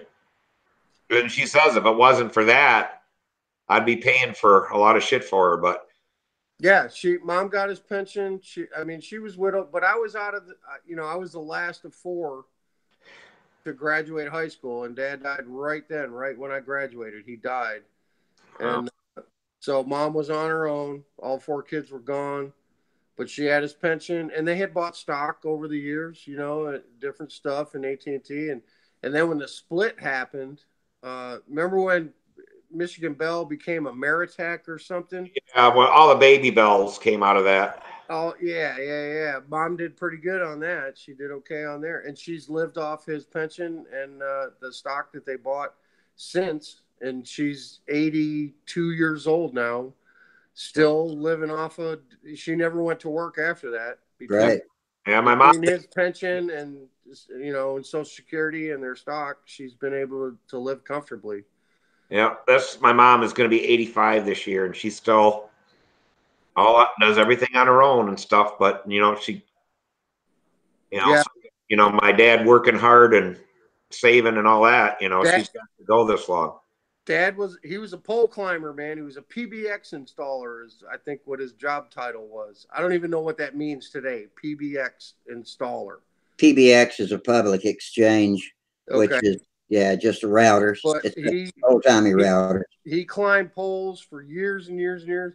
And I can remember, even being a kid at home, before I went to school, before kindergarten, my dad would come home for lunch because he worked in the neighborhood, you know, fixing phones. And he had one of those Michigan Bell Econoline vans. You remember the 1970s Econoline vans, the Michigan Bell ones? They were white and green and beige, and they said Michigan Bell on the. My dad drove one of them trucks, man. I mean, when I was a kid, I wanted to always work for the phone company because I wanted to climb telephone poles. Because they come out and they stick that thing on the side of their legs, strap it on their, you know. Yeah. I had 2 sets of those after my dad died. 2 sets of climbing jacks. I wanted to do that so bad, you know, and I wanted to be a telephone repairman, so I got to climb because I was always climbing trees and always that bullshit when I was a kid. So you had the spikes on your ankles and you had a leather strap around your midsection, right? Yeah, but the spike was a piece of iron that went like, so the spike is here, little spike, and then the iron went across and then up. Yeah. And then leather held it all on. So the spike was clamped on your leg with the leather. I thought that was the coolest job in the world. There was nothing better than, you know. And Dad had the handset with the on their belt. On their belt, you could put the alligator clips on anything, and with a rotary dial. Yeah. And you could dial any damn phone number you wanted to. And then the other thing, like the last 5 years, Dad was around. He was at the Ford world headquarters there on Michigan Avenue and Southfield Freeway.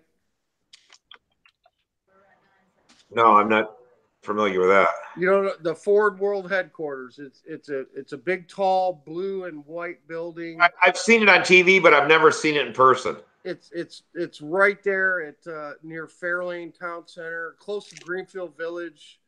It's right there in that area. My our YouTube feed just went out for me, and I can't post on it. Chris Perkins from the UK just joined us. Said, "Morning, all. How are you, Rusty?" I tried to type. I'm doing great, Chris. Good morning. But it won't go. I got to try to see if I can log back in as myself. Okay. So what he work at that? He did. The last few years of my dad's, before he passed, back in the day when telecommunications, you know, when you had Michigan Bell or Ameritech or whatever, office buildings usually had a representative that worked right in the building. When you had a building that big that had all the phone lines and all that stuff. So Dad worked not for Ford Motor Company, but he was the repairman, the guy who fixed all the phones at the world headquarters. Oh, okay. So he was like, he had an office there. He didn't climb poles anymore. He didn't do that. He wasn't out doing installs and fixing phones for the general public. His office was at the world headquarters. And when they had problems with their phone systems, and he was just a guy, they would call him like an IT guy today, you know, but he was the phone repair guy at the Ford world headquarters. That's where his office was. I know that a friend of mine that I went to school with, she somehow started with Bell Telephone, and then they broke. And when they broke, she went to work in Chicago for Illinois Bell, and then then she worked for Ameritech also. And that's what she did. She worked in them big ass buildings in Chicago and just took care of a building. Right. That's what my dad did toward the end of his career. He took care of one building. That was his job, was to keep the phone lines running. And this was at the dawn. This was the late to mid 80s. This was at the dawn of the first computers too. Yeah. You know. Well, that's what she did. She went from doing that to being in a building and the people out doing stuff. She would look at the lines or see how clear they were or something with the computer stuff. And she got into the computer end of the telephone company. And then she ended up moving back here and worked for I don't know, someplace that put in optics and fiber optics, and she do the same thing on the computers there to test the lines or however they did it then. Well, Steve, I remember going to, like, I forget what the anniversary was. Maybe it was the 50th or 70th anniversary of Michigan Bell or something like that. And this was in the 70s. And it was a big party for all the employees. And we got to go to the place where all the calls came in Dearborn. This handled all the calls for Michigan. And it was like I don't want to say a switchboard, but it was an automated place with relays. And when you made a phone call, it would come into Dearborn and then it would get sent out to wherever you're calling. And there were huge banks, giant banks, rows and rows and rows of banks with these relays and little clickers going, just rows and rows and rows and rows and rows and rows of these things clicking and clacking, because it was all still rotary phones back then. This was before even dial tone, push button stuff. And I was probably 6 or 7, so it would have been, 74 or 75, something like that. But they took us through basically the heart of Michigan Bell's computer at the time. And it was amazing to see that as a kid. Like, when you made a phone call, this is where it went, and it went, and then it sent your call off to where it had to go. That's like, I never got to see that, but here about 20 years ago, we still worked in a building downtown that was built in 1909 or something like that. It had Otis elevators in it. And it had a room as big as my damn house with nothing but them little clicking relays. Right. That's what I'm talking about. Pushed like floor 10, it did 10 deals, or 2, it did 2 deals, and where it stopped and where it leveled, and these things were just ticking all over the place. It was crazy. And now you go into one of these rooms and it's a little ass computer box there that does everything. Yeah. Well, hey, I got my sister, my oldest sister, somehow or another, she graduated in 1977, and I think she got a few points because Dad worked for Ma Bell, but she went to work for Michigan Bell as an information operator. Wow. Okay? So this is 1977. My oldest sister, she went to hello, what city, please? Remember that? 411? When you dialed 411 for information, then it became 1-555-1212. Yeah. Time after that. My sister did that shit for 40 years, man. She just retired. Number that you used to call to get the time, remember? Oh yeah, I was thinking about that today for some reason. GR2-1212. Oh yeah. GR2-1212 for time.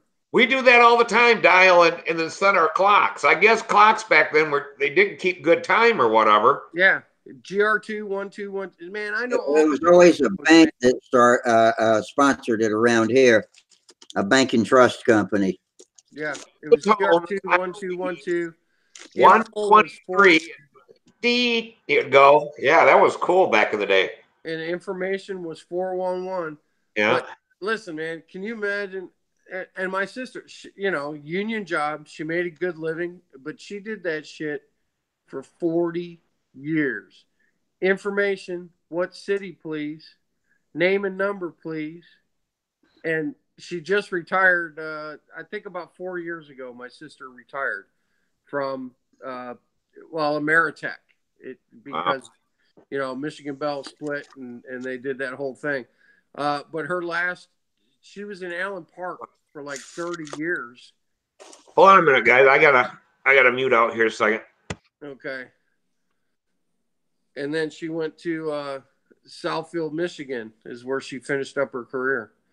And there was a few times, Rusty, you're not going to believe this, when I called information in Detroit when I lived there, I actually got my sister as the operator. Oh, really? My best friend, his sister was an operator with Southern Bell, and once in a while he would call in and get her too when he would call long distance. My sister said that probably happened to her a few hundred times where she got people that called for assistance for a number, and she'd be like, is this so and so? Yeah. Like, yeah, and she's like, hey, it's Joanne. You know. Yeah. And there was a shitload of them all sitting there with their plugs and phones and switches. Just the odds would say that once in a while they're going to get somebody they know. Yeah. Yeah.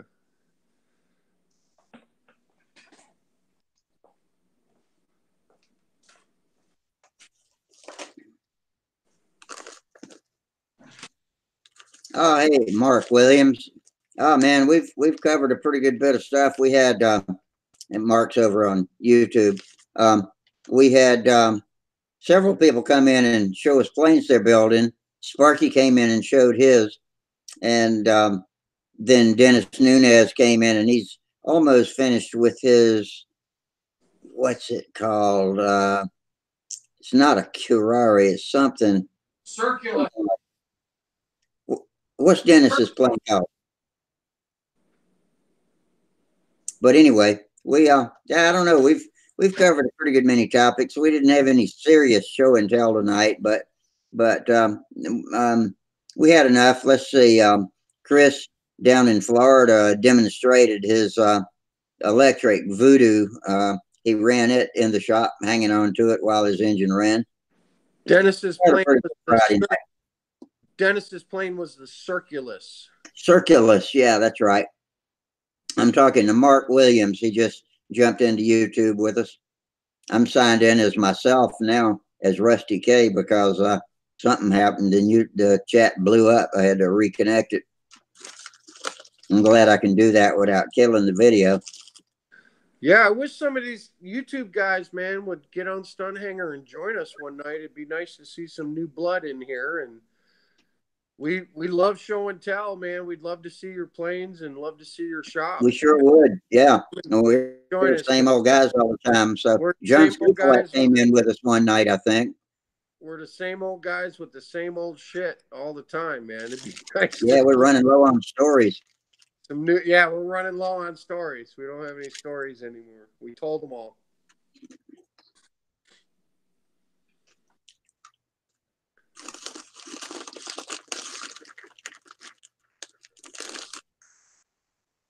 I guess we're going to sign out pretty soon here. 126. I don't know what Steve's doing there. I think he's talking to somebody because he's got his mic muted. I don't know.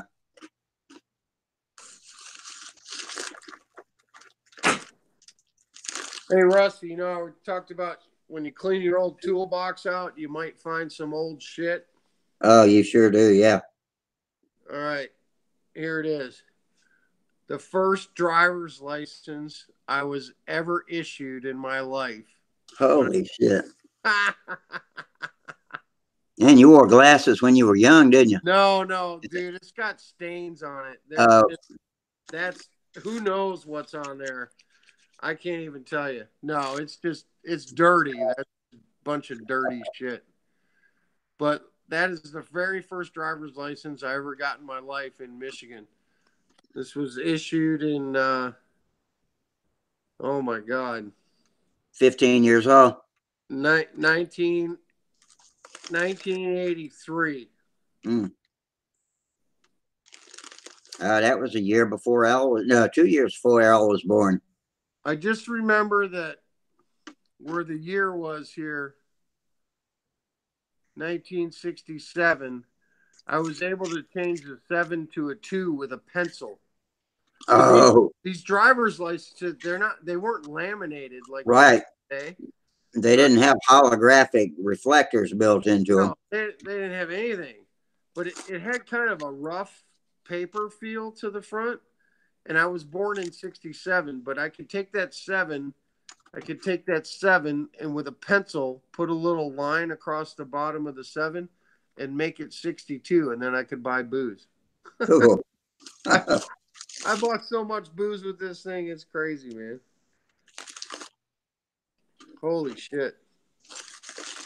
Let's see, 83 is 17 years, 19. Yeah, over 35 years ago. Crazy. Craziness. I hope that didn't have my social security number on it that I just flashed to all of YouTube. No, I didn't. But that was in my toolbox that I'm cleaning out. I wonder what it was doing in there. Oh, I keep them all. I keep all my expired ones, man. You don't have to turn them in. I have every. No, we don't either. We don't even have to go into the DMV anymore. You just go online and renew it. Well, we can do that like every 5 years, though. You got to have a new picture made here in Tennessee. Yeah, you don't here, but they should really get a new picture. I've got every driver's license I've ever owned in every state that I've ever lived in, but that one was the first. Man, I wish I had a Wayback Machine and I could go back and talk to that guy right now. No kidding. You know, that's those fantasy do-overs that you just can't have. I know. And they probably wouldn't work out the way we hope that they would. Yeah, well, I'm not talking about going back and redoing, yeah. Inventing Google or anything just like that. Instilling a little advice into this guy. Little advice and maybe stick with the model airplanes a little harder when I was a teenager, and maybe I'd be better today, you know? Yeah. Say, hey, you can be a champion, dude. Keep at it. I'm already a champion. Yeah, you are. I'm a Nats intermediate champion, but that's being a big fish in a little pond, man. Now going to advanced, it's going to be a little fish in a big pond. I don't see a lot of trophies coming my way this year in advanced, you know? Not well, maybe in the little contests, but not at the Nats. Yeah. Definitely. You got to put in a lot more work to get farther, I think, in advanced than you do in intermediate. You might have a shot at Huntersville. Maybe. I did take second there last fall. Yeah. So we'll see.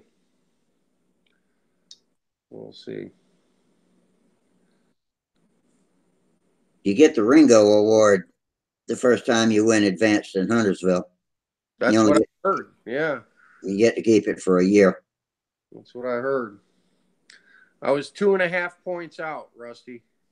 Oh boy, that's close. It was 2.5 points out. And that was my third advanced contest. Because the first one was Paducah, the next one was Canton, and then Huntersville. So I look forward to flying advanced this summer. And yeah, I was really hyped up on getting into it back in 2017. Well, it's a whole new different group of guys you get to go against, you know? Yeah.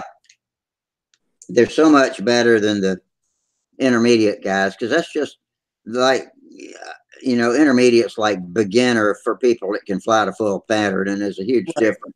Right. Well, you learn. Intermediate, you're still kind of stumbling around and stuff, and I mean, I still stumble around. You know, I still deal with overruns and not flying a clean pattern and stuff like that. But when you get to advanced, you really, I think you got to up your game if you want to. You do. You focus and try harder. I've done a lot of sports that I've been good at. Like, I mean, billiards for one thing stands out. I played really good billiards, and when I played against people that sucked, I sucked. But when I played against people that were really good, I could hang with them and beat them. Yeah. Well, you know, I got the 2 new airplanes and the PAs now, so I'm ready to jump in there and good equipment. Yeah. With the equipment, hopefully that's going to help me a little bit. And I mean, I still got to fly it, You know, biggest thing is I would love to go to Triple Tree and attend the stunt clinic with Randy Smith and Derek Barry. Yeah, that's on a Thursday. I'm going to try to go there on that Thursday. The only issue I have with that is that weekend is the Detroit Combat Contest. Yeah. It's the same weekend. So I got Well, you've always said if it comes to combat or stunt, you're going to go to combat. So. Well, it's not just that. It's not just combat, but it's the Detroit guys, and they're all my buddies, and I want to support their contests, you know. Yeah. Because they get dwindling numbers as well, you know. There's less and less guys showing up every year, and they're my buds. They're my homeboys from Detroit, so I want to support their contest. But it's always the third week in May, you know. It's the same week as Triple Tree. Yeah. And combat is my first love, but I don't want to let my guys down either, you know. But I'm missing a real opportunity by not going to Triple Tree and going to that stunt clinic. You know what I mean? Yeah. Getting Randy Smith and Derek Barry to help you out with your stunt flying. There's a judging clinic the same day. You'd probably enjoy that too, and you can learn a lot about the pattern from the judging clinic. Yeah, but I mean, where are you going to go and get that kind of training for free? Just for David Fitzgerald will be there. You know, there's some big guys out there that can teach us a lot. Does Dave go every year? He's been there 2 years in a row. When he got rained out last year, I think he was a day away from getting on the plane when they rained it out, so he didn't actually make the trip. He was there the year prior, which was 2017. I saw that he's already RSVP'd for this year and said he was going. Yeah, I need to go ahead and drop Mark a line and tell him I'm coming. Well, I can't come on Friday, but I'm not going to fly any of those anyway. That would have, unless I could have been there for half a day, would have been okay. But Saturday's my day. Huh? When's half a day? Friday. Okay, so Thursday's the stunt clinic, Friday's half a day, Saturday's PA. Yep. And it's just PA. It's not like old time and classic and profile. That's right. That's on Friday. What's on Friday? Old time stunt and all that shit. Oh, and there's a profile event too? Yeah, I think so, but I'd have to find my list and look at it to tell you for sure. Then, but like earlier in the week, Monday, Tuesday, Wednesday is just fun fly, right? Fun fly, and the kids come and fly on the control line field, and then the shut down the circles for Thursday, Friday, and Saturday, and so that's when they do the stunt clinic and stuff on Thursday, and the okay. But when does it start? Monday or Sunday or Saturday before? You mean Brodak itself? I mean Joe Knoll itself? Yeah. Starts on Saturday, I believe. That's when everybody arrives. And so control line gets going on Saturday or Sunday? Yeah. Okay. So it's a week. It's all week long. It's a week. Shit. Yeah, that's hard, man. Especially, it's like 2 weeks after Huntersville, right? Yep. Well, 1 week is when it begins. Yeah. 2 weeks is when the last weekend with the contest is. Yeah. The bad part is that Samantha always wanted to go, but she's in school, and it's right at the time they're doing finals. Sam's in school too, man. Yeah, I know it. It makes it really tough, and it's like you got to pick what you pull them out of school for.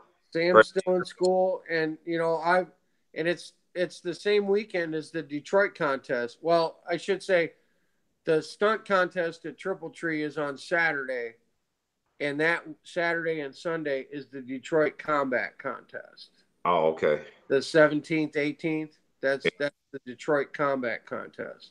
See, and for us to go down there, we needed 2 days to drive down, 2 days to drive back. And if you fly for 2 days, that's almost a full week. You know, it wasn't like we could drive there and fly the same day. You know, we probably would have went. I, you know, could have pulled Samantha out of school for a day, but to pull her out of school for 4 days and stuff. Well, Samuel gets out of school usually right around the 3rd week. But this year he doesn't get out till the 22nd. Oh, okay. But I would pull him on Friday to drive to Detroit for the Detroit contest. We would drive up Friday, but I can't pull him that week before to go to Triple Tree. He'd miss the whole last week of school if he went to Triple Tree with me. So Right. that's my conundrum. I could probably go to Triple Tree, but Sam can't. Right. Sam can't. And that's was always the problem on, you know, that for us, it was always right at the time where they're doing finals or take, you know, and even with Sam in school, that's going to be all their last testing and all that kind of stuff that Right. for the next grade. And it's like, God, what do you do? I hate to go to a contest without him. Yeah. You know, I hate to leave him home and go to a contest, but there's, you know, like Rusty and I were just talking about, Derek Berry and Randall Smith are going to be running a stunt clinic there. That is that's worth the price of admission right there, man. Just to go get some tips and get you flying better. Yeah. You know, I might need to leave Sam at home and go do that. What I was thinking too is that Mark Weiss, who's the head judge all the time at the Nats? Mark, shit, I can't think, but he lives like in Southern Illinois, and that would be a thing because he was going to do that with Samantha if we drove down there, that he would judge, you know, do it, you know, help with, you know, flying the pattern and all that kind of stuff, and you're pretty close to him. And that'd be great for Sam because he's judge at the World Championships and he's a head judge at the Nats. Who's that? Mark Overmeyer? Yeah, yep. He's retired now too, so Oh, I don't know him. yeah. I just know the name. I know the name. Yeah. At the Nats, he always drives that fancy Camaro that sits out there. That red Camaro that's out front. I like anybody that drives a fancy Camaro. Yeah. Is it an old one? Like a 69 or something? Oh, this is one of them brand new ones like Jeff oh, what the hell was his name? That NASCAR driver was dressed up and driving it like crazy. Got like 500 horsepower or something like that. You probably got more than that. You get it off the showroom with nearly that. Yeah, that's what he got. Yeah, that's hotter. I watched Street Outlaws. Ryan Martin drives the Fireball Camaro on that. That's a badass car. But you're Rusty, you're gonna hit Huntersville and you will be at Triple Tree, huh? Absolutely. Yeah. All I'll right. be at Triple Tree on Thursday, and then I'll come back on Saturday because it's only 90 minutes from my house. Well, I may have to look at my schedule and think about maybe missing Detroit and going to Triple Tree. We'll see if I can pull it off. Yeah, that'd be great. And I'll keep you posted if for some reason I decide I can't go to Triple Tree, which I don't foresee, then I'll let you know. But yeah, I want to be there. That's one, you know, since I can't go to Brodak, I can't go to the Nats. Triple Tree is my consolation prize. Sure. Yeah, one of these years I'm going to go down to Triple Tree. Marky will be there. Yeah. Well, you know, I mean, Steve, this will be the last Brodaks, man. Yeah. So. Yeah. This is. Yeah, it's not written anywhere, but Will and Buzz talked about it and said that even if John passes away between now and then, they're still going to have it. Oh, okay. They'll have it this year as a memorial to John. Yeah. Yeah, because it's already been advertised. Yeah. people have made plans. Yeah. So Buzz has no reservations about going ahead with it. right, it's happening. It's happening this year for sure, but this would probably be the last one, regardless. Regardless, yeah. And you know, John extended it anyway. The original plan's always been 20 years. Yeah, yeah. Yeah, that's why we're going. That's why I'm going to go to Toledo.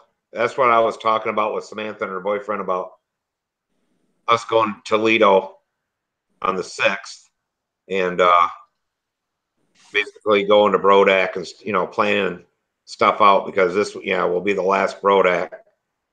Who's this boyfriend, man? Oh, some guy she used to work with a couple of years ago. That Does he fly airplanes? No, I asked him if he wants to, and he said, "Yeah." I told him, I said, I taught Samantha how to fly. I said, I can have you up with her in a couple months. Samantha laughed. All right, so Steve, what do I want from Toledo? You want a case of oil, and how much Well, let's find out how much the price of nitro is. I don't care about nitro. What kind of oil do I want? You just want original.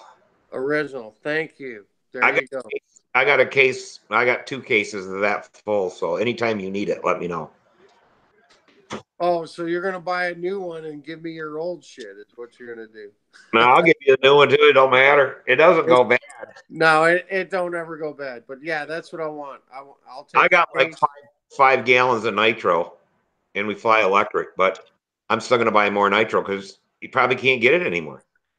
Yeah, I'm good on the nitro, man. I'm set. I got enough for 2 seasons here.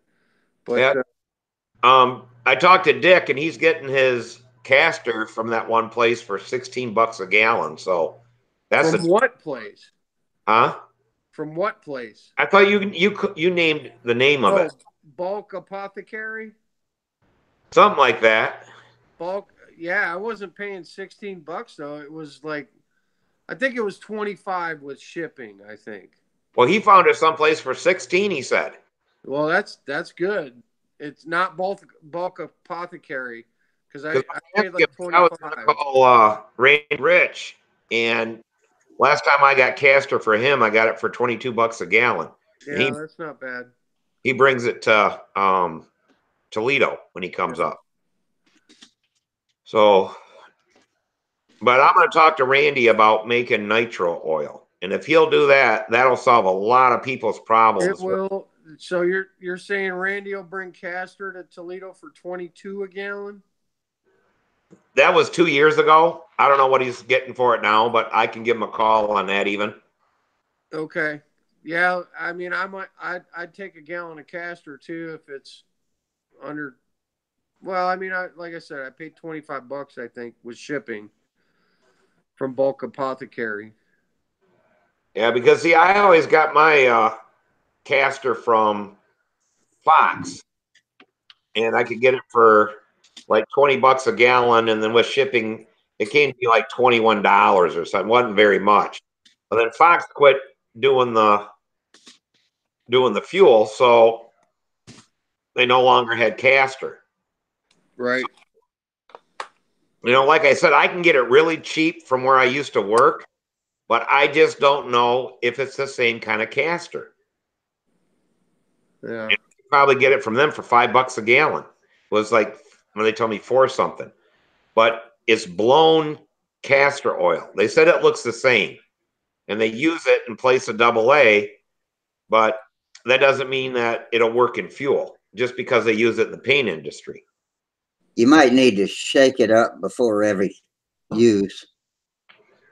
Yeah, I'm not real sure. I mean, it would be super cheap, and they'd pour it off because what it is like you get a 50-gallon drum, and say a batch needs 48 gallons. They got 2 gallons left. You know, so I could get that just poured off and get it cheap, so they can get the drum out of there and stuff like that, and try to, you know, 2 gallon, keep pouring it in until they get 48, and they got to know exactly how much they got there. So I could get it cheap from them. instead of for them to throw it away. But I don't know if I should just get some and try it.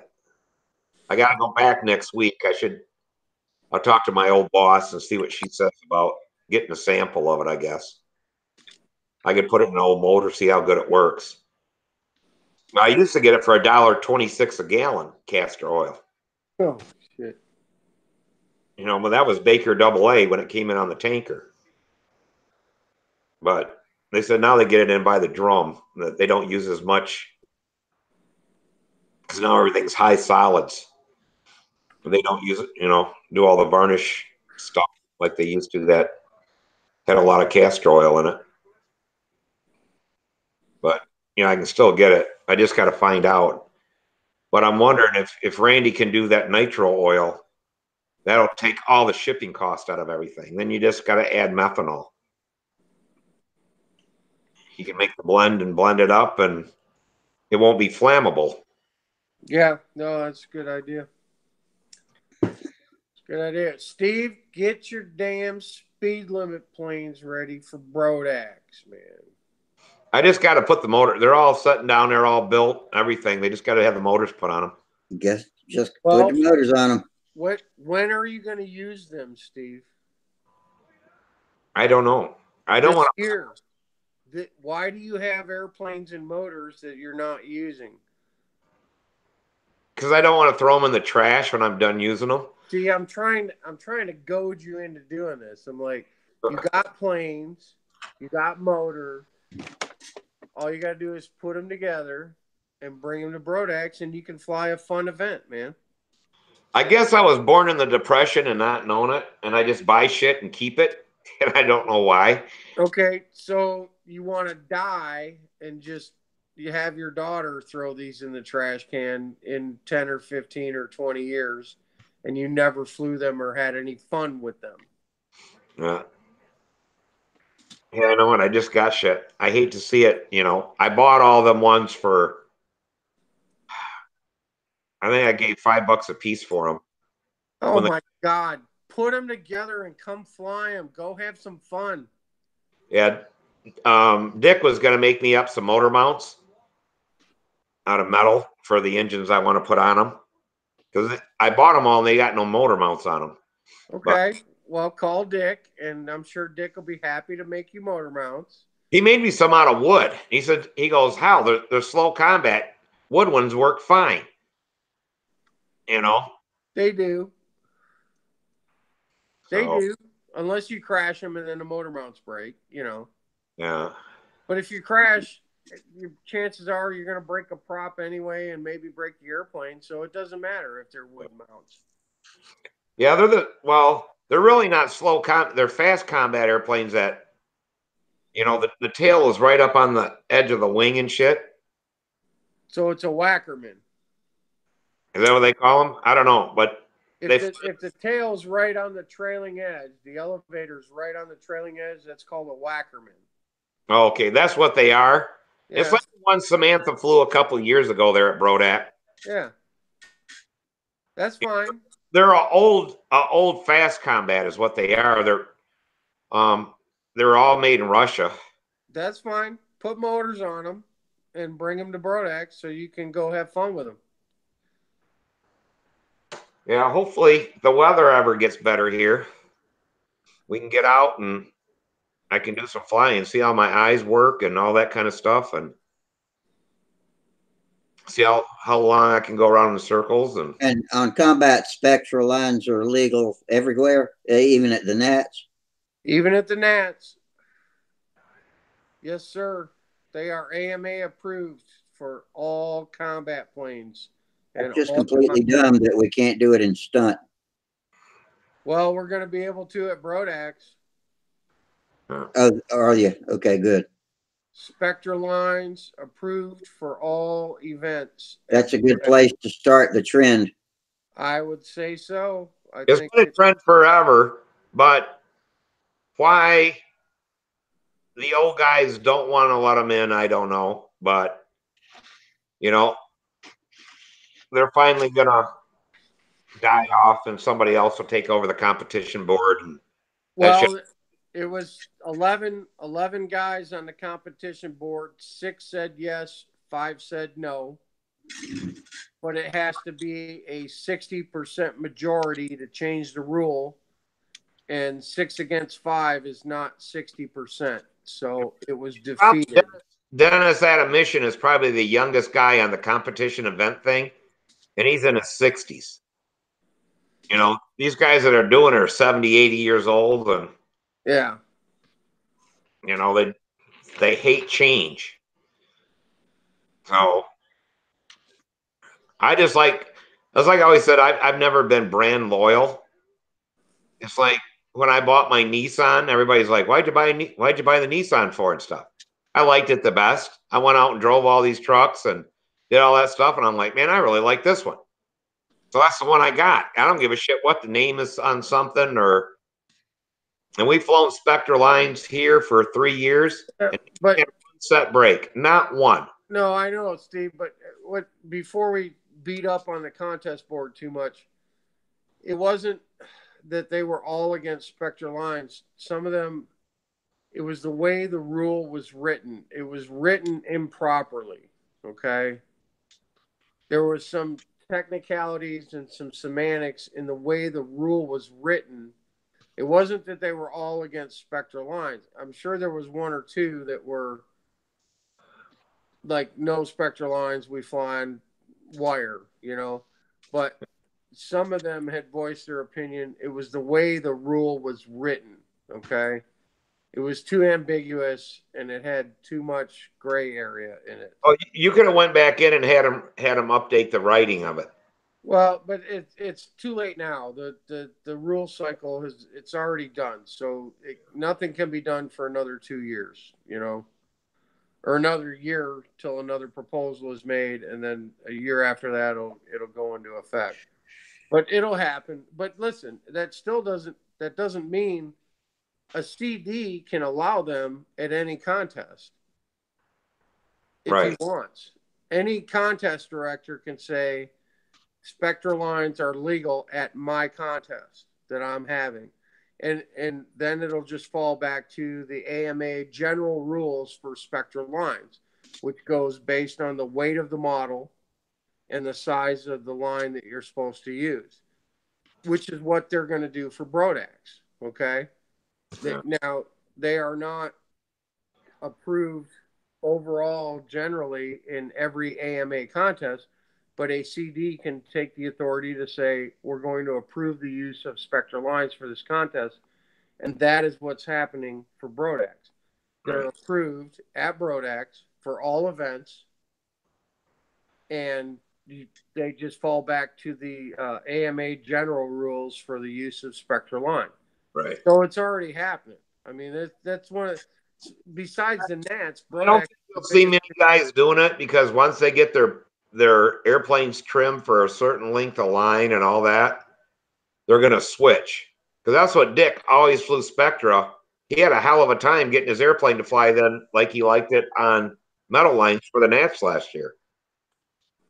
You know, and that's like he said, he goes, he's going to have to set up a Nats airplane or a contest airplane with them lines and get it trimmed right. I mean, he spent hours and hours at the field trying to get his one airplane trimmed out the way it flew, and it never did fly as good as it did on Spectra lines. Well, it'll be a contest by contest thing, but think about it. Besides the Nats, what's the biggest control line contest in the United States? Probably Brodax and then Triple Tree, or them two together somewhere in there. Okay. And Spectre lines will be allowed at Brodax this year in 2019. Yeah, they need it on the West Coast out there for the Golden State. You know, that's a huge one too. The Golden State VSC. Well, you know, that's up to the CDs at this point. Unless there's a specific rule written in the AMA that says they're approved for everything. Right now, it just says approved with contest directors' blessing. So just getting them in at Brodax is a huge thing, man. You know? Yeah. And I think you'll see that that's going to trickle down into other smaller contests. You know? Yeah. And listen, if people think they're unfair or they're an advantage, then maybe you should use them, because that's how they were brought into the combat world. You know, Right. when they were approved in combat, guys were like, "Oh, fuck that, plastic lines, fishing line. I'm not doing that." And then a lot of guys figured out they're an advantage. They work better. They're cheaper. They're less expensive, and they have the same break strength as steel lines, and they don't kink. Right. They You don't. step on them, you don't ruin them, and they don't spring off the line reel and you get a kink in them. So if they're an advantage, which a lot of guys bitched about, unfair advantage, well, then you buy them. Go Right. buy some and start using them. If you think it's such an advantage, go buy them and use them. Yeah. Exactly. That's how I look at it.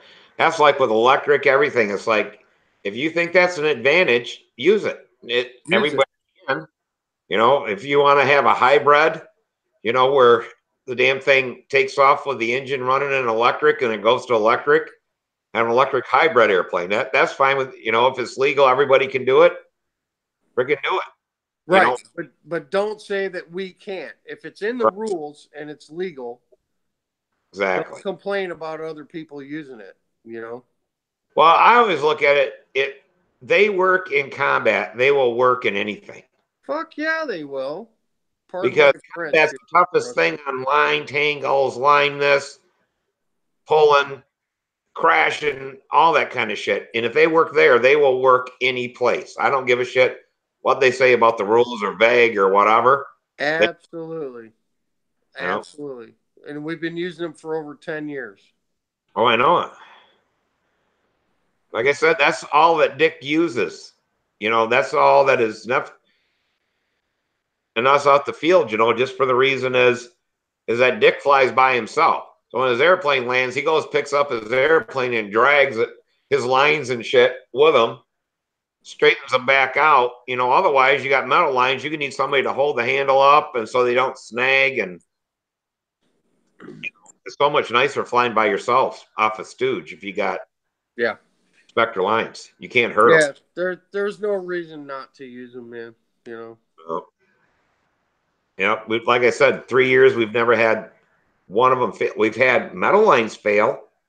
Well, there's still part of one of Dick's airplanes in a tree now that was on metal lines that he was getting ready for the Nats, and the lines broke, and the damn airplane ended up in the tree. The engine finally fell out and stuff like that, but you know, it's still up there. But it was on metal lines, and it broke. It went. He said it went pop pop that quick. When the one broke, it snapped the other one, and What did they break? Did they break at the terminations? One broke. I'm trying to remember what happened. One broke at the handle, and one broke someplace else. And he doesn't know which one broke first because he said it was just pop pop, and the airplane just flew up and went straight. You know, went straight and flew right into that tree about 20 some feet up. Guys, I'm gonna hit it, man. I gotta get up at 6:30, man, so I can be at the swap meet tomorrow morning. Yeah, you only got 4 hours till the alarm rings. So. Oh, I was gonna say that buddy of mine who went to that thing in Georgia. So there was hardly anything there. He didn't get one thing he went after. He didn't get my lightning McCoys or anything. So there wasn't one. The Perry swap meet. Yeah, he said it. Yeah, some of the guys from the RC club went down there. We saw them on Sunday. We flew RC last Sunday, and some of the guys had gone. They bought RC shit. You know, they bought nice airplanes and motors for RC, but other than that, nothing.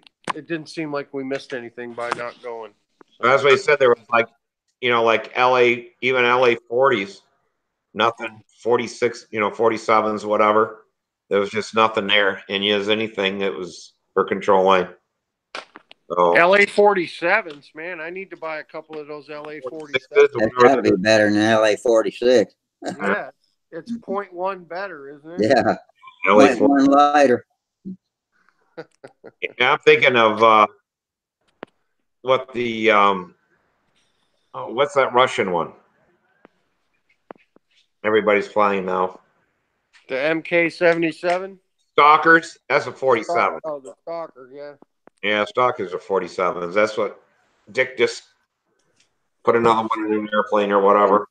He's flying Stalkers because he can't get nothing else. But I've been typing over here on YouTube with Mark Williams. He's from the UK, and we were talking about what planes we like to fly. So anyway, Mark, you need to see if you can get whatever you need to join us live. Are you a member of Stunthangar forums? But anyway, thanks for coming in. I think we're gonna close up shop.